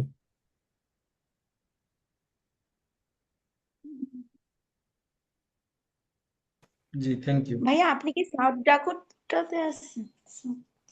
জি, আমি সাউথ ডাকোটা স্টেট ইউনিভার্সিটিতে। হ্যাঁ হ্যাঁ জি ভাইয়া। ভাইয়া আমি মানে ফ্রেন্ড রিকোয়েস্ট পাঠাচ্ছিলাম তো আপনাকে, এই জন্য। জি, আপনারা আহ, মানে চাইলে নুসরাতের, আমি বলবো যে এখানে নুসরাতদের যে ইউনিভি, আমি তাদের অ্যাক্টিভিটিস গুলো দেখি আসলে। তো এটা অনেক বেশি হেল্পফুল, কারণ অনেক সময় হয় কি যে আমরা মেন্টর থাকে না। তো ওনাদের ওখানে যেটা হয় কি, আমি দেখছি যে অনেক রিসোর্সফুল মেন্টর আছে, ফলে আপনারা ওইখানেও কানেক্টেড থাকতে পারেন। এইটা আপনাদের জন্য হেল্পফুল হবে। আবার যে কারো থেকেও আপনারা, আমরা চেষ্টা করি কেউ যদি মেসেজ দিয়ে রাখে, হয়তো সাথে সাথে রিপ্লাই করতে পারি না, বাট 2-3 দিন পরে হইলেও আমরা চেষ্টা করি, যারা হায়ার স্টাডি স্টুডেন্ট আছে বিশেষ করে। কারণ আমরা আসলে বাউন্ড টু, বিকজ আমি নিজেও অনেকের থেকে হেল্প নিয়ে আসলে এখানে আসছি। সো আমার জায়গা থেকে আহ, যেমন আজকের এই সেশন বলি বা অন্য সময়ও, সর্বোচ্চ চেষ্টা থাকে যে এই জার্নিতে যারা আছে তাদেরকে হেল্প করা, তাদের যদি এটা কিছুটা হেল্প হয়। আমার ভাইয়া আমার খুব মানে হচ্ছে বিটার এক্সপিরিয়েন্স আছে আর কি। তো আমি দেখি যে আমার পরিচিত যারাই গেছে মানে তারা কোনো কিছু মানে এতটুকু পরিমাণে হেল্প করতে চায় না। আমি রিসেন্টলি হচ্ছে বিভিন্ন জিনিসের সাথে আসলে ইউনিভি আসলে ব্লেসিং বলতে হয়, অনেক কিছুই হেল্প পাচ্ছি। তো আজকে যেভাবে আপনি আসলে ফ্রেন্ডলি, আল্লাহ আপনাকে উত্তম প্রতিদান দিক, ওইভাবে আসলে কারো থেকে আমি কখনো জানিই নাই। ইভেন আমি আমার পরিচিত তারাও ফ্রেন্ড তারাও হচ্ছে গিয়ে কোনো ইনফরমেশন দিতে চায় না, এটা সত্য কথা। এবং এইভাবে কেউ বলেই নাই, জানেই নাই কিছু। তাহলে হয়তো বা আরো 1-2 বছর আগেই হয়তো বা কিছু একটা যাইতে পারতাম, বা হয়তো বা অ্যাপ্লিকেশন করতাম, সাহসী করে নাই, মনে করছিলাম অনেক কঠিন অনেক কিছু। আসলে এখন মনে হচ্ছে না, এটা তো ইজি, মানে সাহস পাচ্ছি যে না, আম, হ্যাঁ করা যাইতে পারে। তো এই জন্য আর কি ভাইয়া। জি, ধন্যবাদ আপনার ফিডব্যাকের জন্য, শুনে আসলে ভালো লাগলো আমার আসলে। আমার নিজের চেষ্টাও এটা, কারণ আমি তো আসলে এই প্রসেসটার মধ্যে দিয়ে আসছি এবং এই জার্নিটা আসলে সহজ ছিল না, অনেক চড়া উতরাই ছিল। একটা সময় মনে হয়েছে যে আসলে আমাকে দিয়ে সম্ভব না বা পারবো না, কিন্তু এট দ্য এন্ড আসলে কখনো হাল ছাড়ি নাই, লেগে আছি স্টিল। আই এম স্ট্রাগলিং, কারণ এখানে আসতে একটা স্ট্রাগল, এখানে আসার পরে আবার শুরু হয় আরেকটা স্ট্রাগল। কারণ PhD is not a easy journey, definitely. হ্যাঁ, এখানে অনেক ধরনের স্ট্রাগল থাকে, বাট ডেফিনেটলি এটা বেটার আপনি যদি স্ট্রাগল করে এটা শেষ করতে পারেন। ঠিক আছে, তো আমি মনে করি যে আপনি যদি ইচ্ছে থাকে, কোনো না কোনো ভাবে আল্লাহ আপনাকে একটা ওয়ে অবশ্যই বলে দিবে আর কি। আমার আরেকটা আসলে অফ টপিক ছিল, সেটা হচ্ছে স্কলারশিপ পাওয়ার পরে কি স্পাউস নিয়ে যাওয়ার কোনো ফ্যাসিলিটিস আছে কিনা? জি, আমি আমি আমি আমার স্পাউস সহই, আমার ওয়াইফ সহই আসছি। ও এখন এখানে গ্রাজুয়েট স্টুডেন্ট। তো সেই ক্ষেত্রে দেখা যাচ্ছে যে আপনার অবশ্যই আছে। এখন ইউএসএ তে আপনার এটা ডিপেন্ড করে হচ্ছে আপনার ফান্ডিং এর উপর। লাইক আপনি হচ্ছে যে কি বলে যে আপনার ফান্ডিং কেমন আছে সেটার উপরে। বাট আমি দেখি যে যারা স্কলারশিপ পায় টিএ বা আরে, তাদের ক্ষেত্রে ম্যাক্সিমামই চাইলে আসলে ভিসা পেয়ে যায় স্পাউস সহ। ওকে, ইউএসএ তে তাহলে এটা কি একটা এটা সুবিধা। আগে থেকে মেনশন করতে হয় স্পাউসের ব্যাপারটা? হ্যাঁ, আপনি যখন ভিসা প্রসেসিং অর্থাৎ I-20 যখন আপনি নিবেন, তখন I-20 জন্য ইউনিভার্সিটি একটা ফর্ম ফিল আপ করতে, ওখানে আপনাকে বলে দিতে হয় যে আমার স্পাউস আছে। লাইক F2, এটাকে F2 বলে, F2 ভিসা। আপনার যদি বেবি থাকে বা স্পাউস যতজন থাকে আর কি, অর্থাৎ এখানে আসলে ওয়াইফ বা বেবি দুইটাকে স্পাউস হিসেবে কনসিডার করে। তো সেটা আপনি মেনশন করে দিতে হয়, তখন ওরা এটা অ্যারেঞ্জ করে। আর আমি দেখি নাই যে মানে ম্যাক্সিমামই স্পাউস একসাথে হইলে চলে আসতে পারে, অসুবিধা হয় না, বা পরেও আসতে পারে। Okay, thank you. Thank you so much.